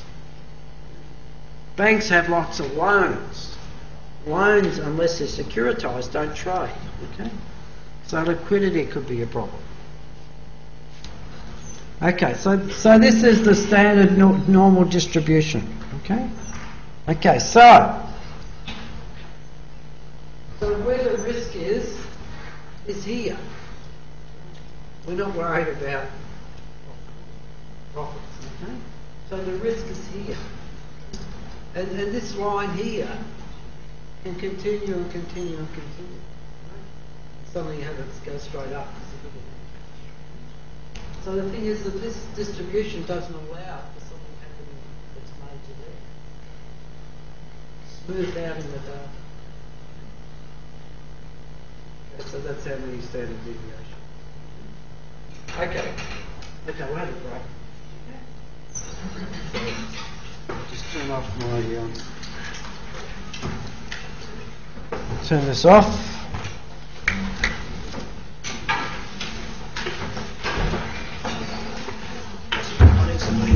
Where are you expecting to be going up to tonight this afternoon?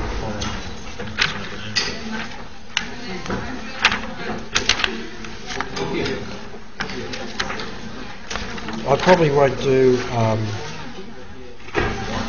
cash management. Okay. I didn't aim to do that anyway, because it's all explained in the study guide. Yeah. And cash management is it's fairly straightforward, and in large organisations, you have your computer system and your banking arrangement, and that's the thing that drives what's happening. Hi. Sean, I emailed you last week, Sean, just about the assignment. Okay, yep. Travelling to get there in a couple of weeks before Yeah. Okay. So money I can get access to it sooner. That's not possible. A bit later. Will you have computer access when you're away? I won't be taking Not taking a computer with you? What sort of business do you do? I work for GE. You haven't got a computer? I do, but I'm trying to avoid. Oh, you're on a holiday, are you? Yeah, it's Oh, all right. yeah. All right. So Okay. I've got a bit of a conundrum as to what to do, 'cause I think it's turning up in week 7, which is sort of Okay. right in the middle of my Okay, all right. Well, we could do it. You could do it when you come back. Because I could email it to you, to be honest, but I was in Vietnam last year, and it's not very reliable. Yeah. I don't know where I'll be at that point, but I'll be happy with stuff. Yeah, you don't want to have to worry. Yeah. But I mean, if you so we could do that. Like it's an online thing, so it's not sort of public. And when you come back, I can probably. You just let me know. Do you come to classes? Do you come to classes? Yeah, I'll go to the classes. Okay, so when you come back, right? You need to let me know, and I can, if I can perhaps open up DSO for 6 hours or something like this. It's best to do it at home. I had students last year in Vietnam, and essentially it took me a whole lot of work for them to get access. And you have to be careful because I think, depending on what browser you use, I think it was Google Chrome and it will work on it.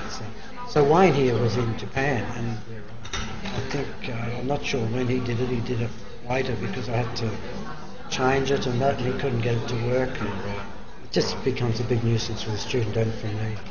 Right, so I'll come and see you soon as I get back. Yeah. So just email me, and I'll just put a note. You just email me. Just email you. Just The next couple of days just to confirm the conversation. So I've got it in my file and stuff like that.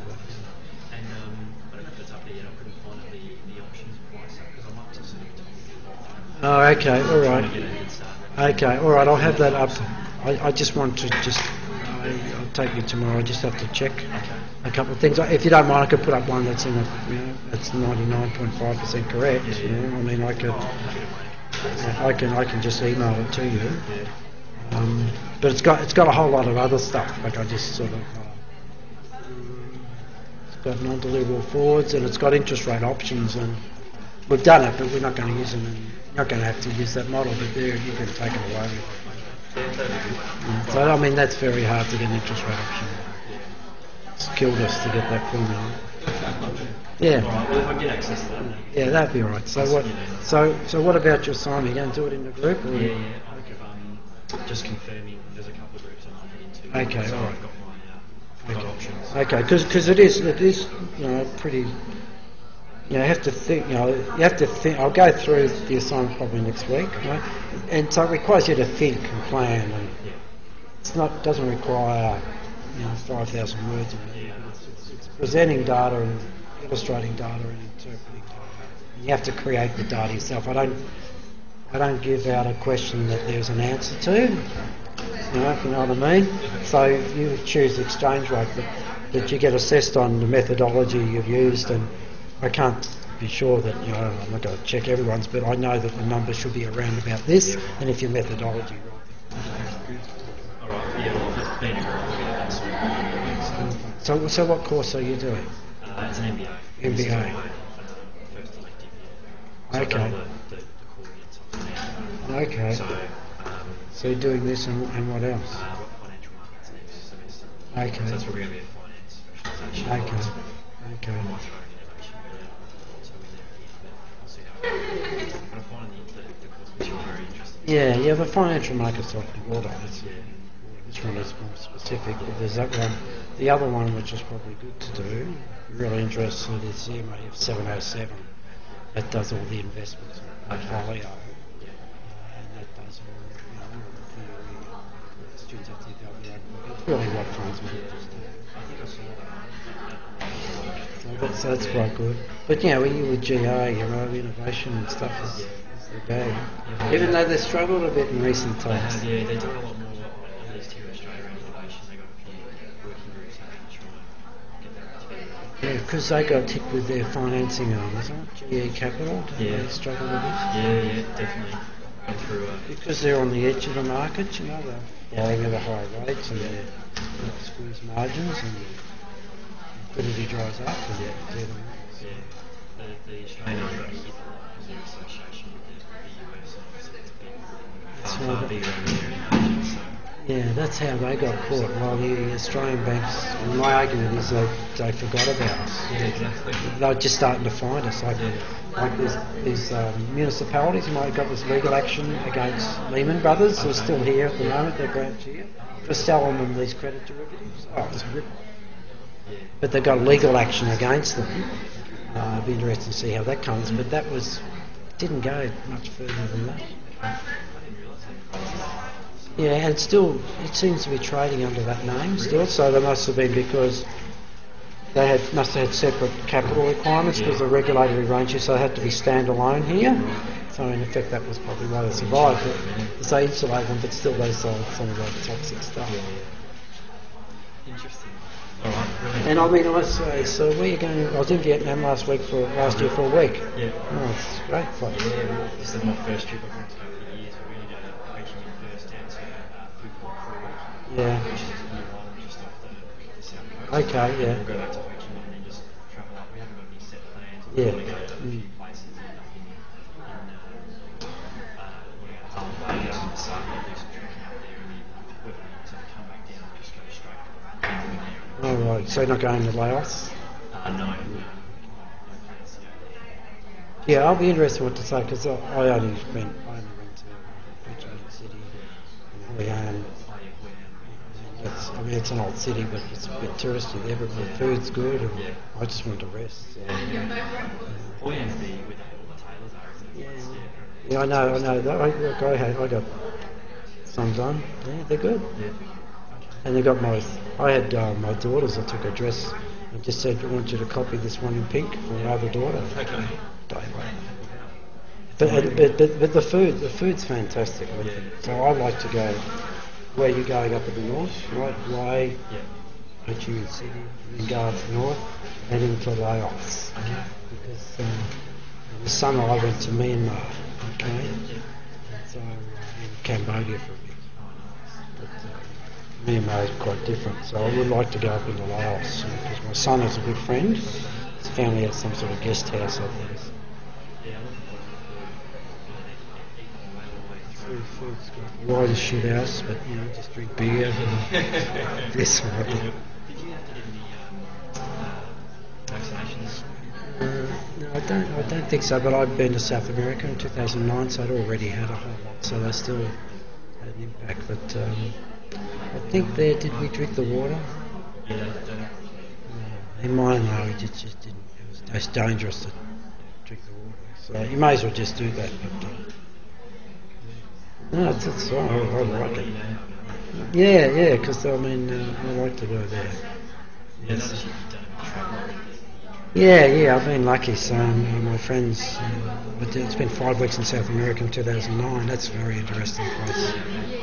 And through into Myanmar. So it's a group of people I travel with, and they've all been everywhere. So I go from a bit different. So the next time they're going to Africa. But I just wanted to reduce the size of the group. I'm not happy. But Africa's so big. You can't just go for 3 weeks. You have to go back again. Anyway, so we can work that out all right. Okay. Hey. I'm waiting for wrong. Pardon? I was just waiting for wrong to just discuss something. Oh, yes. Yeah, thing is it possible like you can arrange a few books for us, like with a thick book, pretty thick book, how we can print out all the pages? Well, there's an electronic copy of it. Like if you want to read it, is it possible for you? You can arrange something for the student who can read it, something extra. Well, I can give you an electronic copy. Yeah, it's fine, but it's difficult to read up from the computer, and if you take out the printout. If I print it out, I have to pay for it. Someone has you to have pay. to pay. Is it for the student, or the student get it from the? I don't know what the deal is. I thought you had a choice. Okay. I thought all the students got a copy of it. be honest. Actually, the thing is, I was not here. I just came in today morning and landed today morning, so I just came in for 6 lectures right now. So All I right. just got a time and I Have you asked the other students? he just the book is not available in They're sold out then, have they? study guide. Yeah, they're sold out. Yeah, you were saying that these 2 students came to you. They were off-campus students, so they should have been sent it. And they only got half of it. So there's a possibility that they have their copies. Look, as the interim, okay, I can, I've got a few of the first chapters up there. I can put the whole chapters of each chapter, electronic copy. I'll put up a notice tomorrow if there are any other students who want a hard copy. And if there is, or what, I can then order them to. If students want, I can then order them to print off. So it's best that they print off 10 rather than 1. But if I know that, I can get them to print some more for you. But I just need to know how many. So if I put up, I've got a group tomorrow afternoon, so I'll announce it to them. Yeah. And if I put up in DSO as well, so if I can get 10, I can organise. Interim, I can do the electronic copy. Because the readings I'll put up are electronic as well, but I could get them to print off a hard copy for you. Because the thing is, It's much better to have a hard copy. Yeah, take out. I think the book is important. We don't have any book in study guide. yeah, well, that's the book. Very helpful for us. Yeah, for yeah. the whole time. Yeah. Take out all the variants, so it's going to be a long time, and it's difficult for me to read on the. Oh yeah, I don't blame My you. number is increased because of that. Yeah, I know. No, I don't want. That's why I have. So I prefer to read So if are you on campus tomorrow? on Thursday. Thursday. Okay, if you come and see me, you might not get me on Thursday. If you can come and see me, I can lend you. See if I can find some more. I can lend you a copy for you. Thank you so I've much. got. Can I have your room? It's IB4. I think it's only lecture twice. Yeah, it's LB4111. But I won't be here Thursday. Right? So you will be on there on Thursday?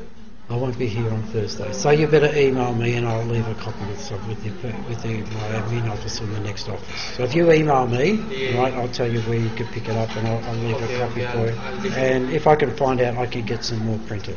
Yeah, definitely. And you can pick up a hard copy. I've got some spare copies. And even one of my cousins, he did his post graduation from the deacon. Yeah? So he told me about you. Yeah, you are a cricket fan, lover. That's right, yeah. In cricket love. Yeah. My cricket club's in the grand final. I've been scoring all weekend in the grand final. Goes for another 2 days next week. It's very close going. Oh, it's a grand final. It's about the second level in Melbourne. It's a club I've played with for a long time, but on the score I'm too old to play, supposedly. I've got a sore back. But so I just score. It's guys about your age. We made 139 and they're 5 for 80. So it's really slow. So it's very close. And this other team killed everyone. And they've got a player that's played for Victoria and we got him out. So it rained and that. So. Are you watching the World Cup? No, I haven't. Wait till get to the quarter final. It's just all this other stuff. So what's your cousin doing now? He was a cash officer. He's just a part-time now. Yeah. But after getting his residency, I don't know what he's going to do. Yeah. He spoke to someone in the finance department. Yeah, okay. And they in the Big W, they have a finance department. Yeah. They want to shift into that plan. Okay.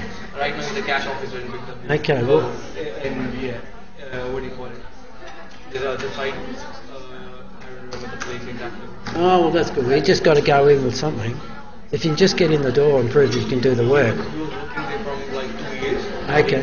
He got a contract from their side, and they're offering him as a manager post, but he refused it because he is looking for something in finance and accounting.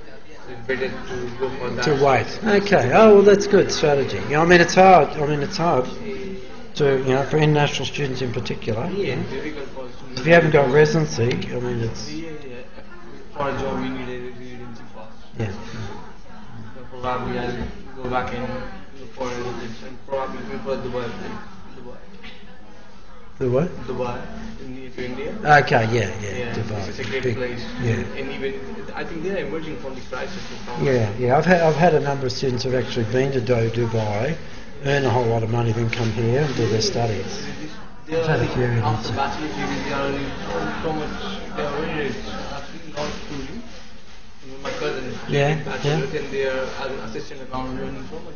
They Yeah. have their own lots. Yeah, I know. It gets a bit hot though, doesn't it? Yeah. No cricket, or not much, do you? Okay, so your name is Shelley. Shelley. Okay, so you email me tomorrow and I can give you one. I didn't know what question. Do we have any practical question in for this unit? Oh, you'll find in the assignment of this, yeah. Okay. Yeah. And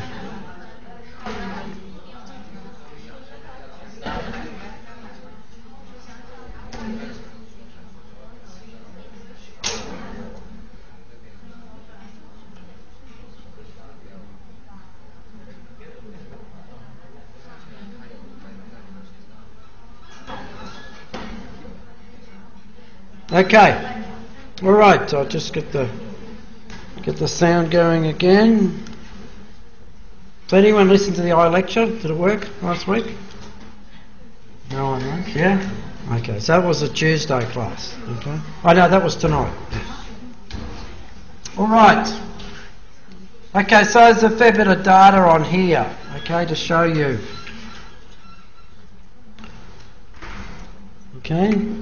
So, just sort of to illustrate this value at risk, it's not an easy concept. Okay?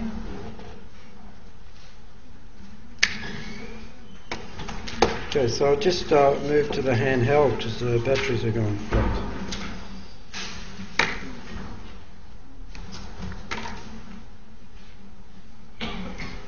Okay, is that all right? Yep. Okay, so if we look at these numbers here, so if you got the slides, you can look at them, all right? So I'll just move, all right? So this one here is just hypothetical, okay? All right? So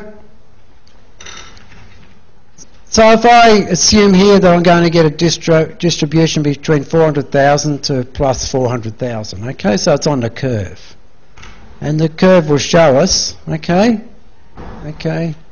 so so there's the 400,000 there, and there it is going the other direction, okay. So I just made this one up, right?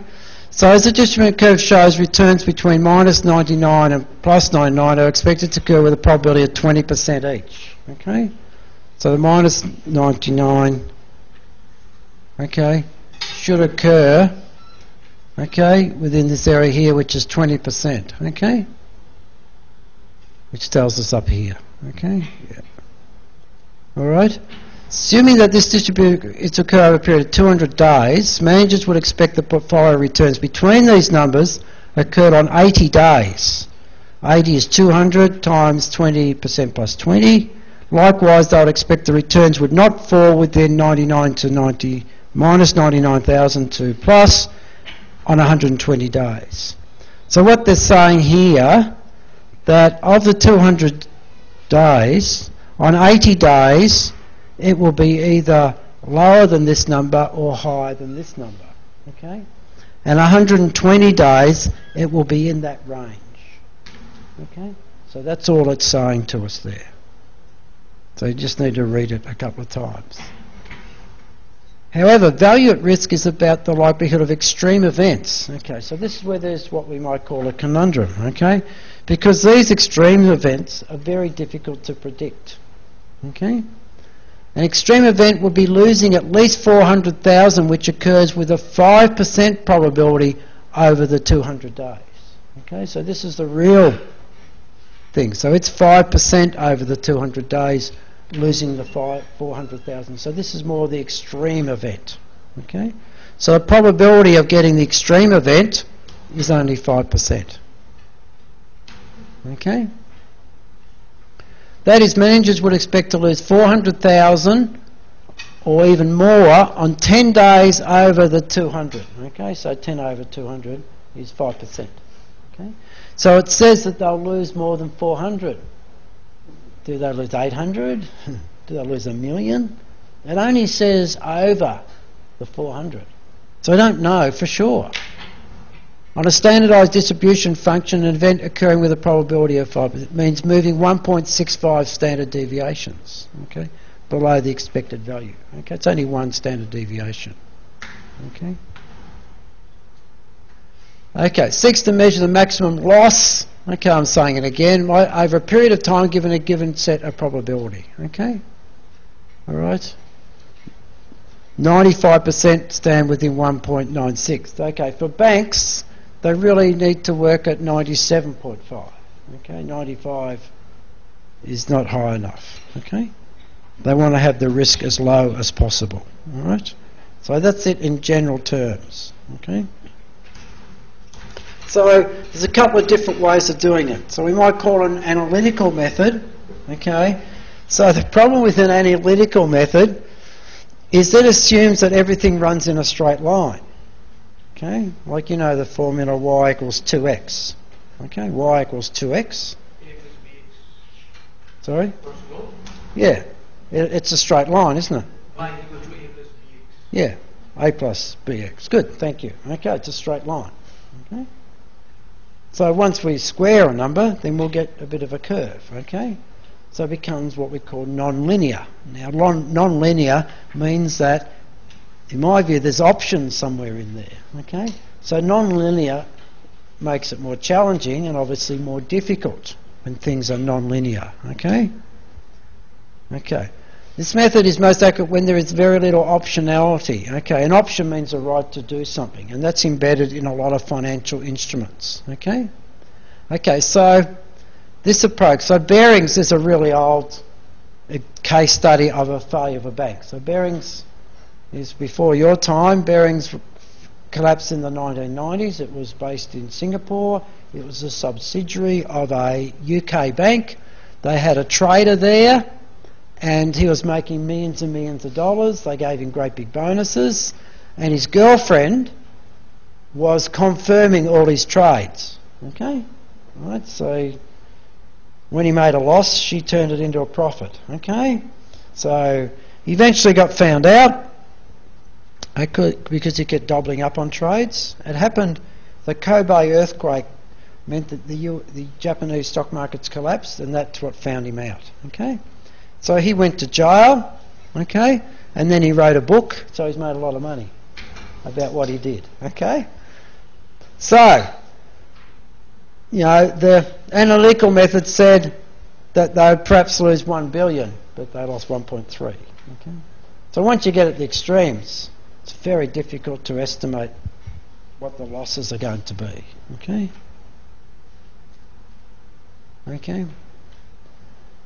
Okay, this is... So another method is called a Monte Carlo. Okay. So what a Monte Carlo is it's a computer program, all right? And you put in these assumptions on the simulation, okay? What sort of distribution you expect. And you put all these assumptions in the model, and it does all these simulations. It takes a while to do it, and then it produces data, okay? So the strength of Monte Carlo is you can use different distributions, okay? Now, I told you last week that another area of my interest is algorithmic trading, okay, where the trading's done by, you write a computer program and that does the trading. Okay. Now in currency, they're called robots, and if you go on the web, you can find them all over the place. To do that, right? You can go on the web, right? And 95% are scams. Okay. But the one I found last week, okay, which had a methodology which was quite interesting in the way they managed some of the risk, okay. And the thing was, what they'd done is they'd run it through a Monte Carlo, right? So they'd done this simulation. I thought, these guys must know a bit about mathematics, you know. I mean, they've done a bit more than just sort of road test it, okay. So maybe look more, you know, a bit more interested in what they have to sell. Okay, so the Monte Carlo is a pretty standard research method where you can put a whole lot of data through on a particular distributions and look at the results. Okay. So you put the probability distribution. Yeah. What is the volatility? Okay. Probability distribution that reflects the current value. So you put the distribution in, and you've got to measure volatility. Okay. So you may as well overstate the volatility to see what the impacts are. Okay. So you put in a high volatility. Okay. All right. Now the bank that I went to visit in Credit Suisse, 2006. Okay, Credit Suisse was not Swiss Bank Corporate. Credit Suisse. They used 2 years data. Okay. So that was 2006. So it might have changed since 2008. And I believe they lost a lot of money too. So perhaps they might have changed the way that they did it. Okay, because the balance in the data is the more recent the data is, the more reliable it is. Okay, and is that a good representation of the risks when we're going forward? Okay, so it's difficult. Okay. So we could use historical data. So the Monte Carlo means we decide the distribution, the probability, or we could get a whole lot of historical data, generate scenarios and look at it. Okay? Okay, so you all know, and if you studied some investments and you look at a prospectus, says past information does not reflect future prospects. Okay? It's a standard clause all the time. But you know, I have staff here that work in my school, and we have, I mentioned, one of the most productive professors in the whole university. Right? And he uses data. Right? And he uses financial data. And you give him a database and give him a month, and he'll write a publication in a journal. Right? He's unbelievably prolific. Right? He's a research professor. Never see him. Right? But if you email him at 4 o'clock in the morning, you get an answer. Probably works 20 hours a day. I mean, it's just phenomenal, some of these researchers. You know, that's what they love doing, and they just work round the clock. Okay? And when they've got a major project. He does it anyway, I think. Okay. So he uses data. So it's always past data. Okay? It's always past data. And the data tells a story. And they... All you got is what you think. Yeah. So you look at the data, and you can argue that the data, you know, the data is exact. It's what happened. It's the price. This is true, isn't it? You know, if you know, like there's reliable data and non-reliable, but you can make it 99% reliable.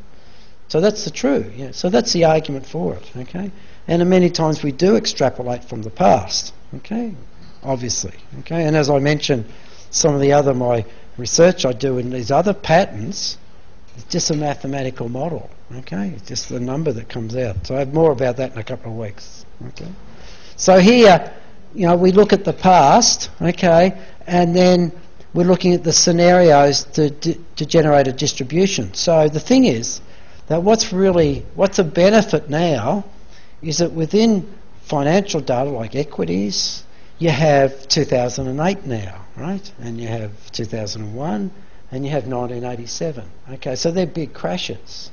Okay, so let's say you go back to 1980, so you've got 30 years of 3 big major events. Therefore, I would argue that 30-year data is probably pretty good representation of what can happen. Okay, so you have to think, and make that judgment on the data. And if you're doing research on it, you have to be able to argue why that data is the best. Okay, because it's really interesting when they do drug trials. They probably have to have it 99% correct, but in financial markets, it could be 60%, and it's reasonable because of the amount of high frequency movements. Okay, so a real difference in the type of research that's done. Okay, all right. So you can see here now we're better placed after 2008 because we can now incorporate those scenarios into analysis. Okay, rather than if you've lived in a period of time when not much happened, you're never going to, you know, be able to incorporate a major collapse within your data. Okay. Okay, VAR is good at describing types of adverts that happen 4 times per year, okay? Relatively poor capturing events that happen 5 years, right? So it's not good at a financial crisis. It's good at perhaps a jump in exchange rates or something. It's good at perhaps a shift in interest rates or the price of iron ore or wheat, which happens throughout a year. There's always things which happen, okay? Interesting to see, go home, go on to finance.yahoo.com and look what happens to the yen, the Japanese exchange rates, okay? Last Friday the yen just collapsed, okay? All right? Look at what happened to their stock markets. They would have gone right down last Friday and maybe more today, and then they'll hold, and my expectation is they'll gradually just creep back a little bit, okay? Because they just don't plummet forever, okay? So you can use this stress testing, and that's what the banks are required to do, to stress test, to model this goes wrong, that goes wrong, that's go wrong, what happens? Do we survive? Okay. So these risk management areas are getting a lot of emphasis nowadays, okay? All right? And you might look at the scenarios as well. You just have to construct them. That article that I gave you, read through that. It sort of consolidates a bit of what I'm talking about and talks about these other measures, but they're not the whole thing, okay? You need people who are experienced, okay? So if I had a bank or a financial institution and had a whole lot of traders your age, okay? Let's say everyone trading there was no older than 28. I wouldn't put my money with them because they don't know what happens when markets collapse because they've never experienced it, okay? They've never had to make those quick decisions. They haven't got the experience in what they do unless they're putting them in a simulation or something like that, which they might do, okay? So I wouldn't, it's someone that's experienced when markets collapsed and still held their job. Okay, so there's a theory of financial risk management. Okay, there's imperatives. We don't have all the resources to do it. Okay, we haven't got all the money, for example. Okay, so risk management, integral component of the business, must be driven by the board of directors and executive, and requires a corporate culture. Okay, so all these things here are relevant nowadays. Okay, well, always been, but more important. Risk management, okay, is integral to what happens in businesses. Okay, and risk management is just broader than financial instruments. For example, here's an example of university risk management. When our class finished last week, okay, I was talking here to a few students, and I left here at about 9:15 or something, 9:10, and I went out, and I got halfway back to my car, which is way over Elgar Road, and I'd forgot my memory stick. Right? So it was a bit of a hot night, if you remember, and I had my computer with me. So I walked back here, and then I rang security, because I couldn't get in. Because once I walked through that door, they locked me out. I have a pass, but it won't get me into this building. So I had to get security. It took him 15 minutes to come, and then he opened it, and I got my memory stick. So if you can remind me at the end of the class to remember my memory stick, right? Okay, down here. Because I could have got it the next day, but I would have had to come and interrupt a lecture, and someone might have taken it somewhere else. Okay, so why do financial institutions adopt the VAR? Basel 2. Okay, so Basel is where this Bank for International Settlements is based, okay, and they try and develop the regulatory issues for international banks, but they give a lot of ideas, but they don't have any what we call clout, okay. So there are a number of choices of these quantitative factors. How long is the holding period, which I've talked about before? What is the confidence level? Well, I think they say it's 97.5, okay? Here we are, or 99%, like this 1% is what they're going to look at.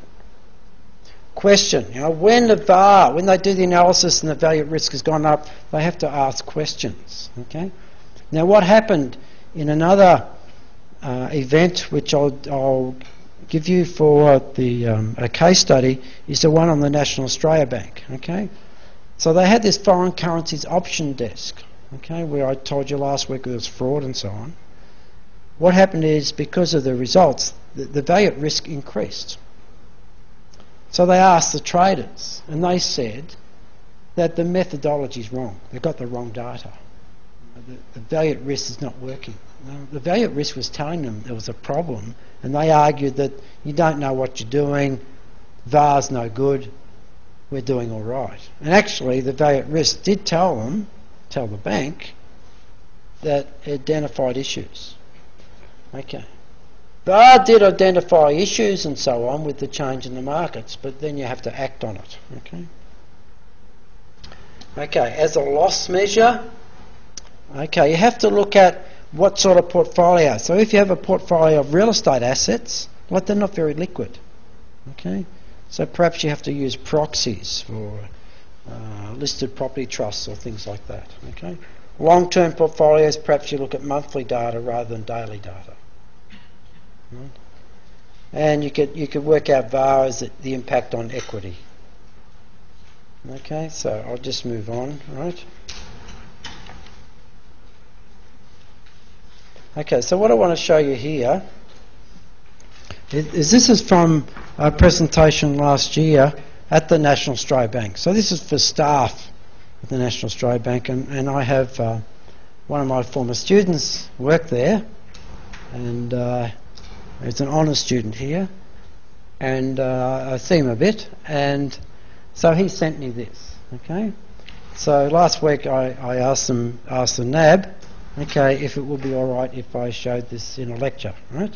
So I put their name up there, but they got back to me and said it was okay, because it really doesn't say anything different to what everyone else does. So I've taken down some of the complex stuff, or not some of the terminology they would use, but this is what they do at the NAB. Okay, so let's look in these slides. Okay, VAR, well, worst case, yep. Time period, degree of confidence. Yeah.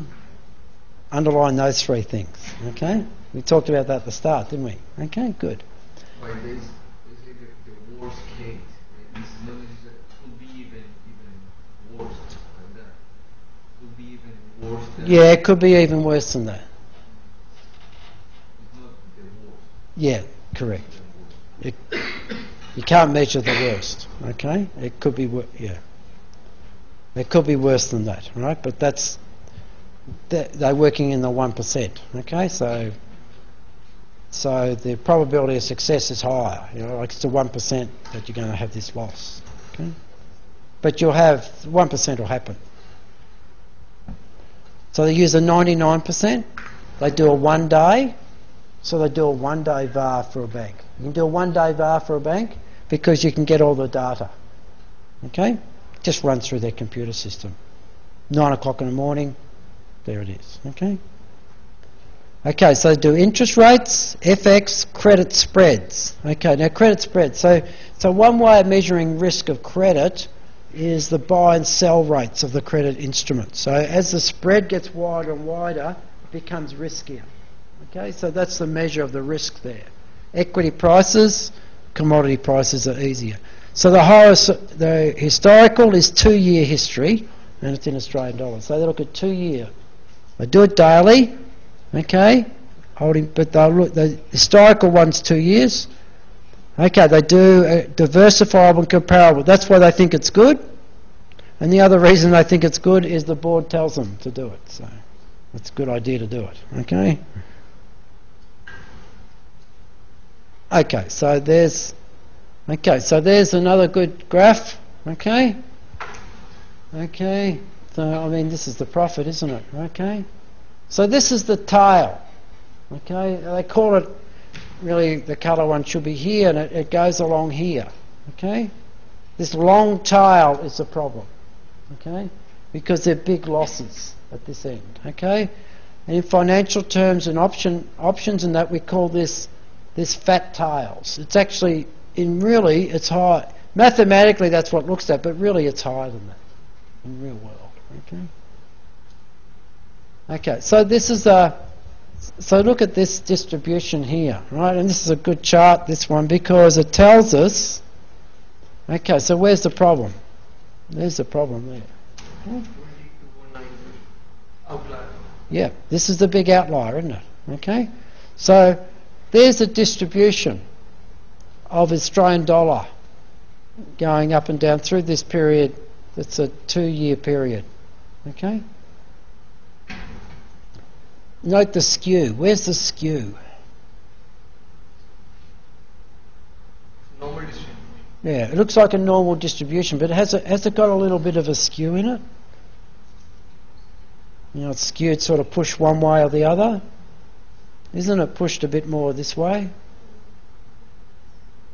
We might have to add it up, but I think, you know, it's skewed a bit this way, but there's the big outlier there, right? So that's the extreme event, okay? So they really had, and there's probably another one on the end there, so it's 1, 2. So you might say, if you're looking at these all different events, there's a couple of events at this end and at this end here, but these ones are grouped together. I would bet that that's a drop in the Aussie US, yeah. And a couple of times it spiked up. Okay. So that's a, you know, that's a real distribution. All right. Now this is going to perhaps. So what I want to show you this particular chart, because you can actually use this chart in your assignment. Not exactly the same, but the same idea. Okay. So what we have here is. Okay.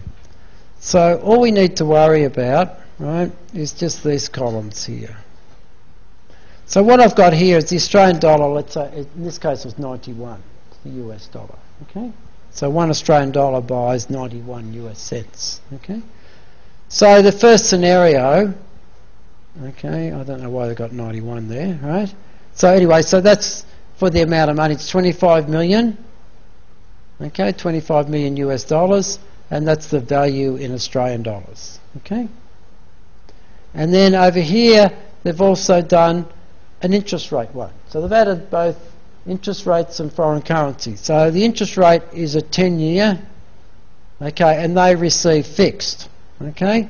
So the interest rate goes up, then they lose, okay, because they're getting a fixed 5%, okay, and the rate's gone up, okay? What's it, 5, 10? It would be 5, okay?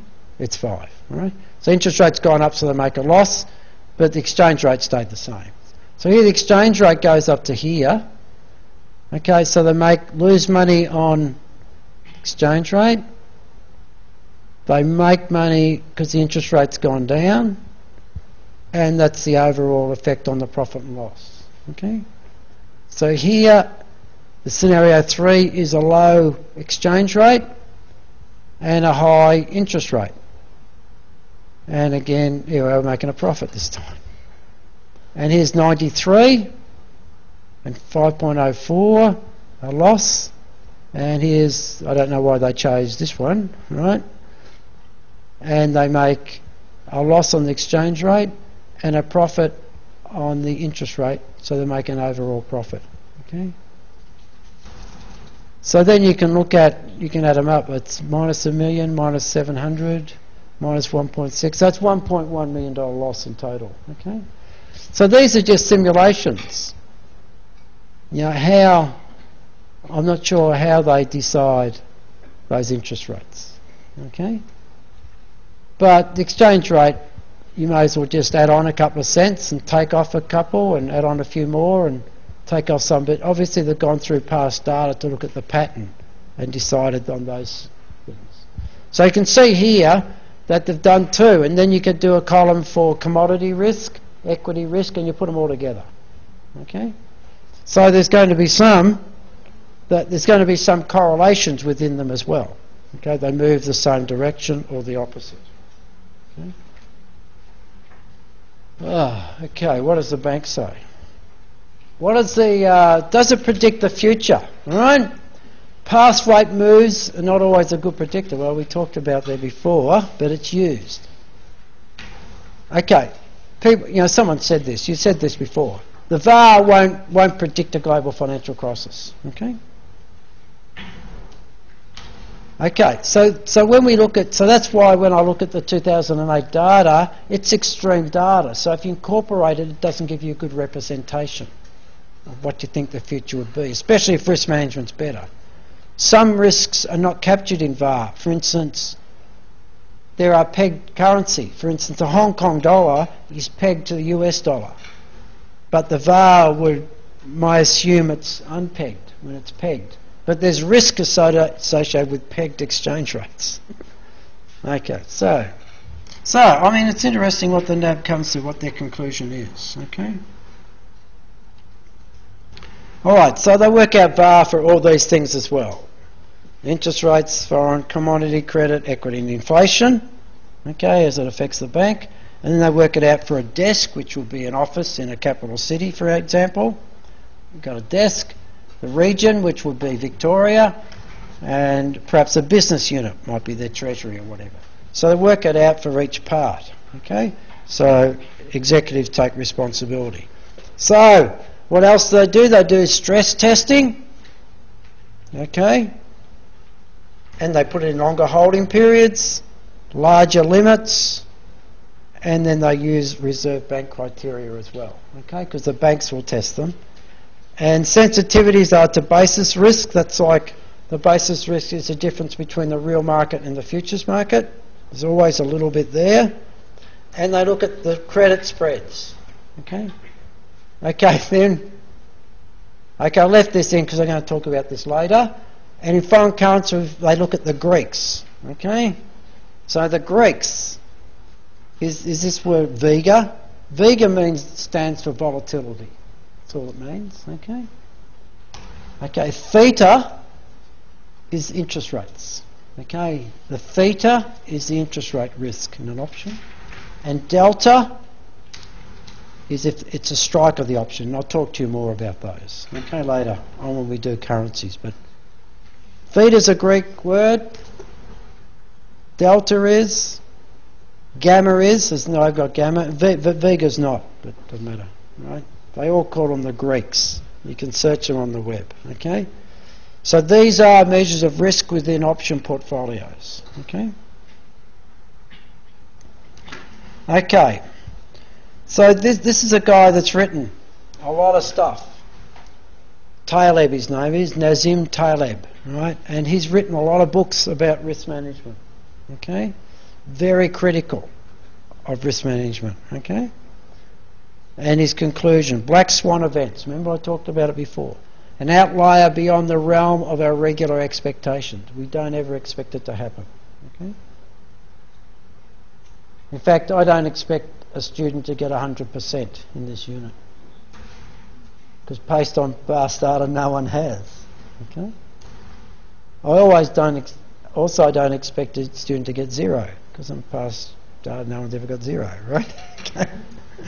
So you can think of, student results they're not marked to a distribution actually, right? We just mark to a standard, okay, rather than a distribution, right? Okay. Events that carry extreme impact, which he calls it extremeness. After human nature enables us to concoct explanations that make it seem predictable. Okay. So what he's getting at is that people explain away the reasons for things happening. Okay. Okay.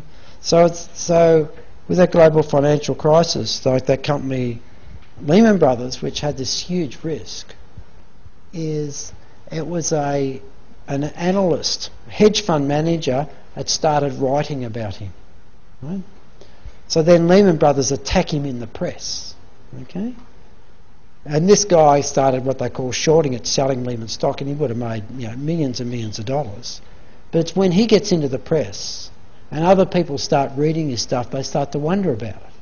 Then Lehman Brothers argue that no, he's incorrect. We've got the correct data. Look at our financial reports, which were fraudulent, really, okay? And they employ someone that can smooth the media, right? So people concoct reasons why they did it, okay?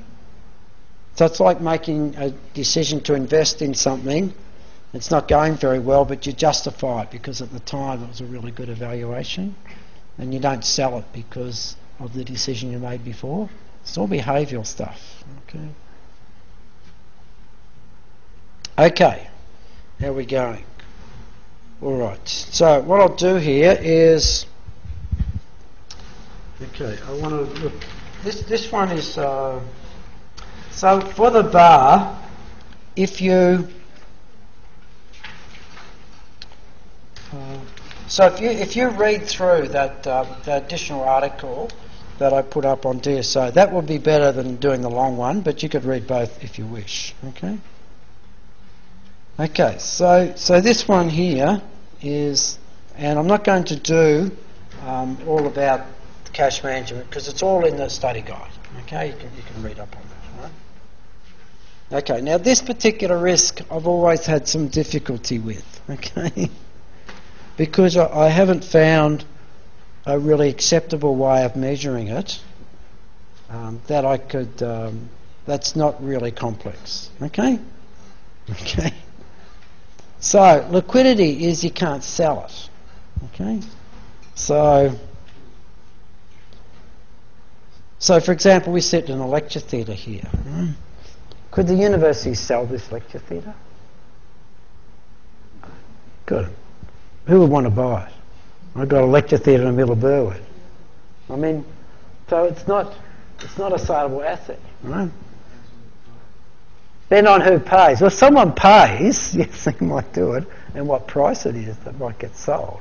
But it's not an easy thing to sell. Okay. Now, if this lecture theatre was right in the CBD in Melbourne, you could probably sell it.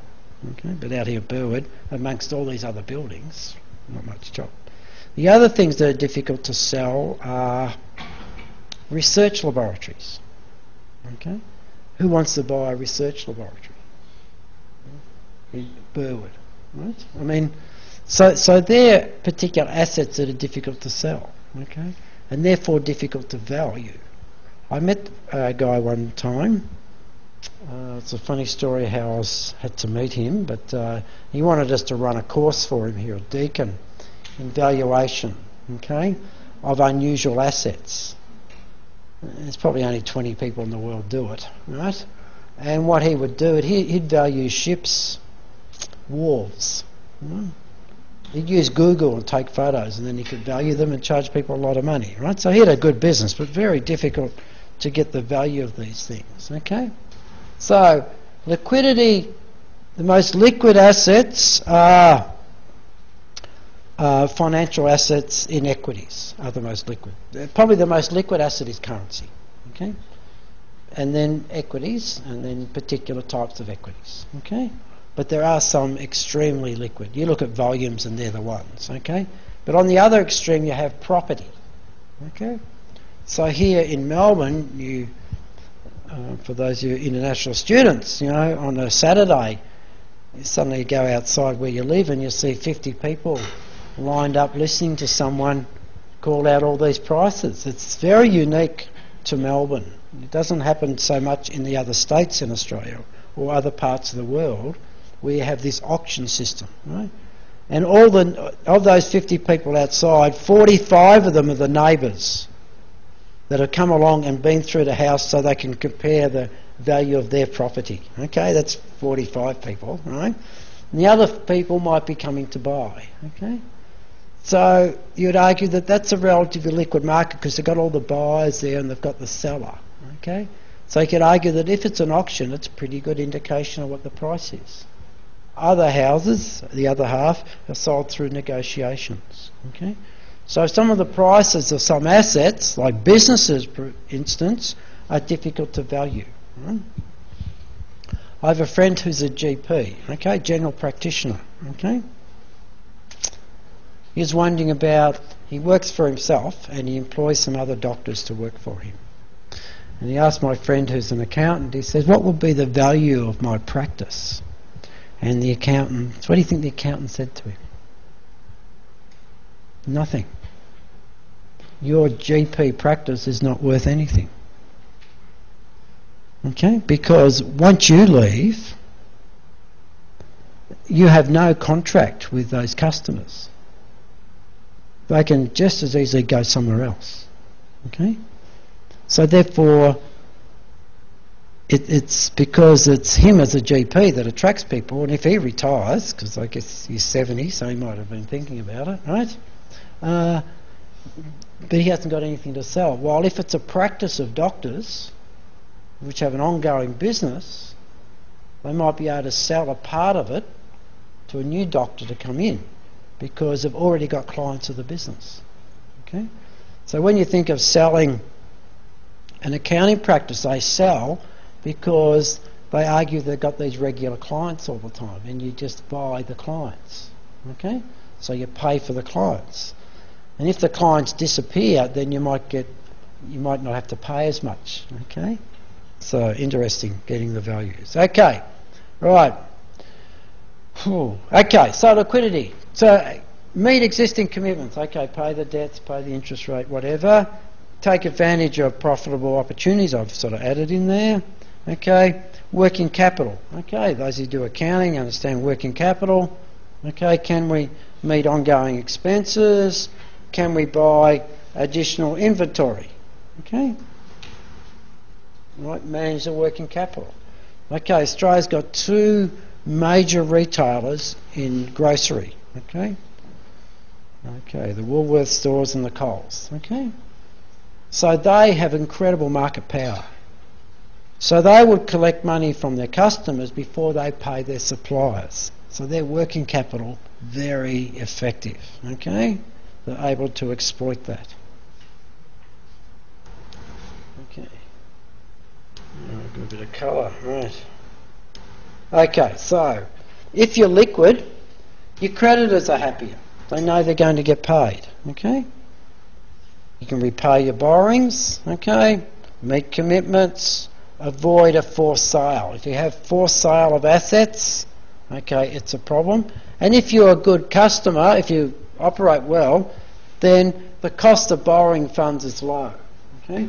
So when countries get rated very poorly, when they borrow funds, it costs them a lot more money. They don't like that happening. Okay.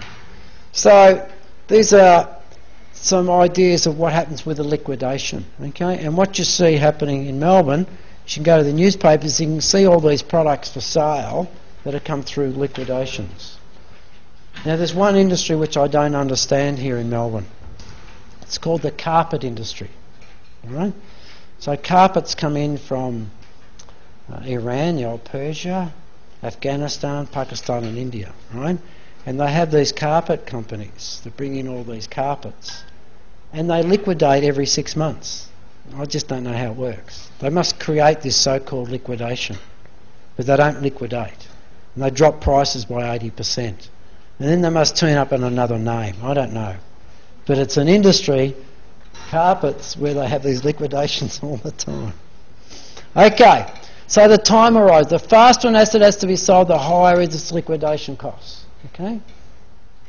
Okay, so if you've got to sell quickly, you've got to pay people to sell it for you. Okay? And if they've got to do it quickly, they charge a lot of money. Okay? So these might be businesses. You've got to sell off, you've got to manage the rules, okay, and work out the trading, okay? All right? Does trading with set times, like, you know, I've got to go back, sorry, right? So here, so if, you know, it's a big game. So if you look like you're doing a panic sell-off, well, the buyers just wait for the prices to go down, okay? You know, it's a game. Call it game theory, okay? So the longer it sits there, the lower its price, okay? Okay, so receivers come in, or a mortgage in possession, okay? We'll sell at fire sale prices, okay? Okay, now, see, my experience, I was with a group of investors, okay, and we lent a developer money, okay? This was at a complex of about 30 apartments in Collingwood. It's about 4 years ago. So we lent this developer money to finish this project, and he went and took that money and did something else with it. Okay, very difficult to prove though. Okay, so he wouldn't pay us back the money that he owed us. Okay, so we got what's called mortgage in possession. So we got the keys and got a security guard at this premises, so he couldn't enter them until he paid us back the money. Okay, so he had to do that to force him to do something, otherwise he wouldn't pay the money. Okay, so eventually he came back and talked to us then, but eventually he went into bankruptcy. Okay, and we ended up getting a percentage and had to go to court in the end. Okay, so it took about 3 years. Okay, asset type. You know, that's I mentioned those assets before. If they're complex, lower value. Okay, more difficult to price.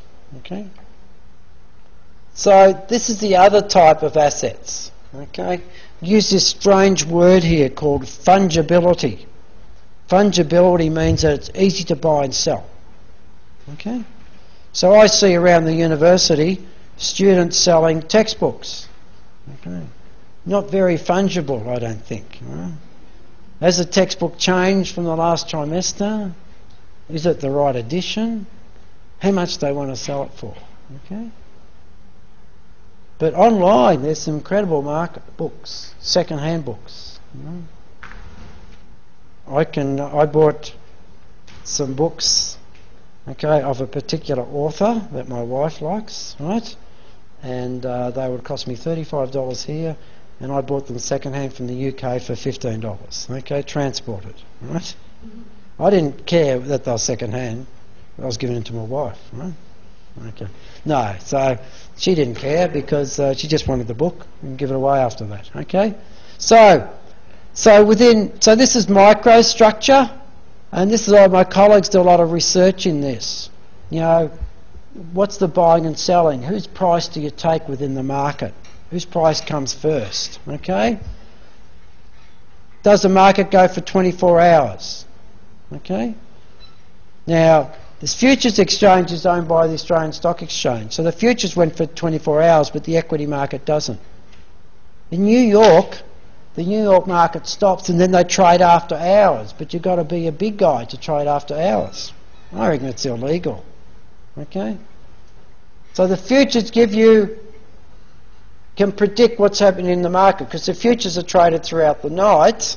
And you can see the futures price at the start of trading, and the market will jump to the futures price, okay? Because it's been going for a longer period of time.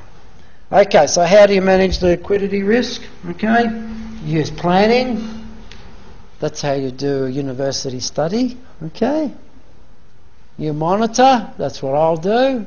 You can do scenario planning yourself on your own studies.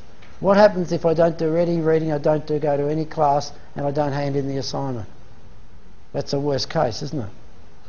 Okay. Okay. So here's some examples of recent receivers. West Point was the big property development in Australia. There was illegal dealings there. Storm Financial is the worst example of financial planning gone wrong in Australia, and has led to incredible... There's court cases on here. And there was banks linked into this. They were hiding. Citibank, okay, had problems in the United States but survived. And this is the HBOC. It's a big bank of Scotland, okay. Went out of business, okay. This is the margin calls, Alco, ABC Learning. I noticed that the ABC Learning chief executive is on criminal charges now, okay. So they had some particular problems. They had major liquidity problems. Okay, so the demand for liquidity is pretty straightforward, okay, depends on the type of industry, okay. So some industries rely on a lot of regular cash flow. Other industries like the property industry, property developers, builders, they borrow a lot of money because they can offset that against their assets. Okay, so it's very different. Okay, but property developers, you know, if you're a good property developer, you earn 100% on your money, but you're going to make some losses where you lose 50 or 60%. Okay, so they have to balance that. They have significant liquidity risk. Okay, balance sheet, cash flow, and seasonal factors. So a lot of these affect the demand for liquidity. Okay, and of course there's an economic cycle, works within the property markets. Okay. Okay, so I'm going to finish there. Okay, so for the section on cash management policies, you can read through the slides there. Okay, and I'll do a summary of it next week. But that material is pretty straightforward. You have to set up policies about how you're going to manage cash. You've got to collect it. You've got to store it. You have to manage it. Okay? And there are systems that the bank use that collect cash. Okay? So you have to lock cash up too. Okay? All right. So if you look at the cash and so some of the policies, and they're pretty standard. Okay? So on Wednesday I'll have that assignment up for you. Okay? So if you go into DSO, you can see where you can put your groups in there. And then next week I'll put the assignment up, but next week I start currency next week, so I'll talk a bit about the assignment, okay? But I'll help you with methodology, but I'm not going to do it for you, okay? Okay. But you'll have the skills to be able to do it, okay? All right. So I'll see you next week. All right.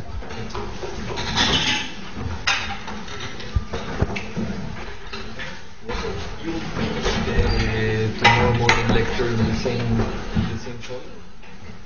Tomorrow, yeah, probably tomorrow, yeah. Yeah, because I intended tomorrow lecture, but because I have a problem tomorrow to assist, I decided to come Tonight, okay, because you were there. What's your name? You're from Alejandro. You put the hedge on, didn't you? You're right, Alejandro. Yeah. So you're from Colombia, yeah. Probably 1 week ago.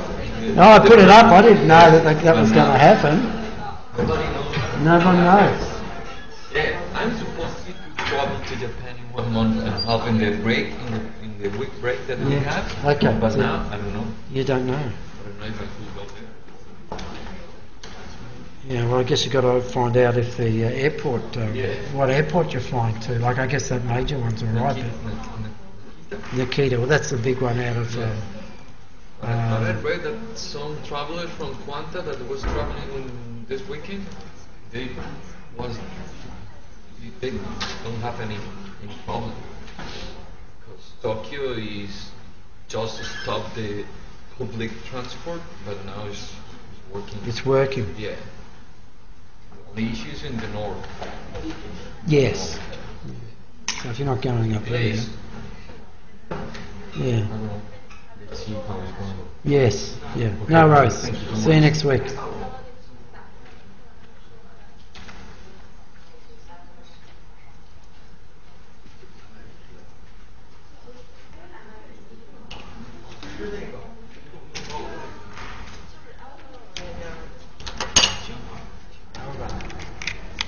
See you later. Okay. Yep. See you later.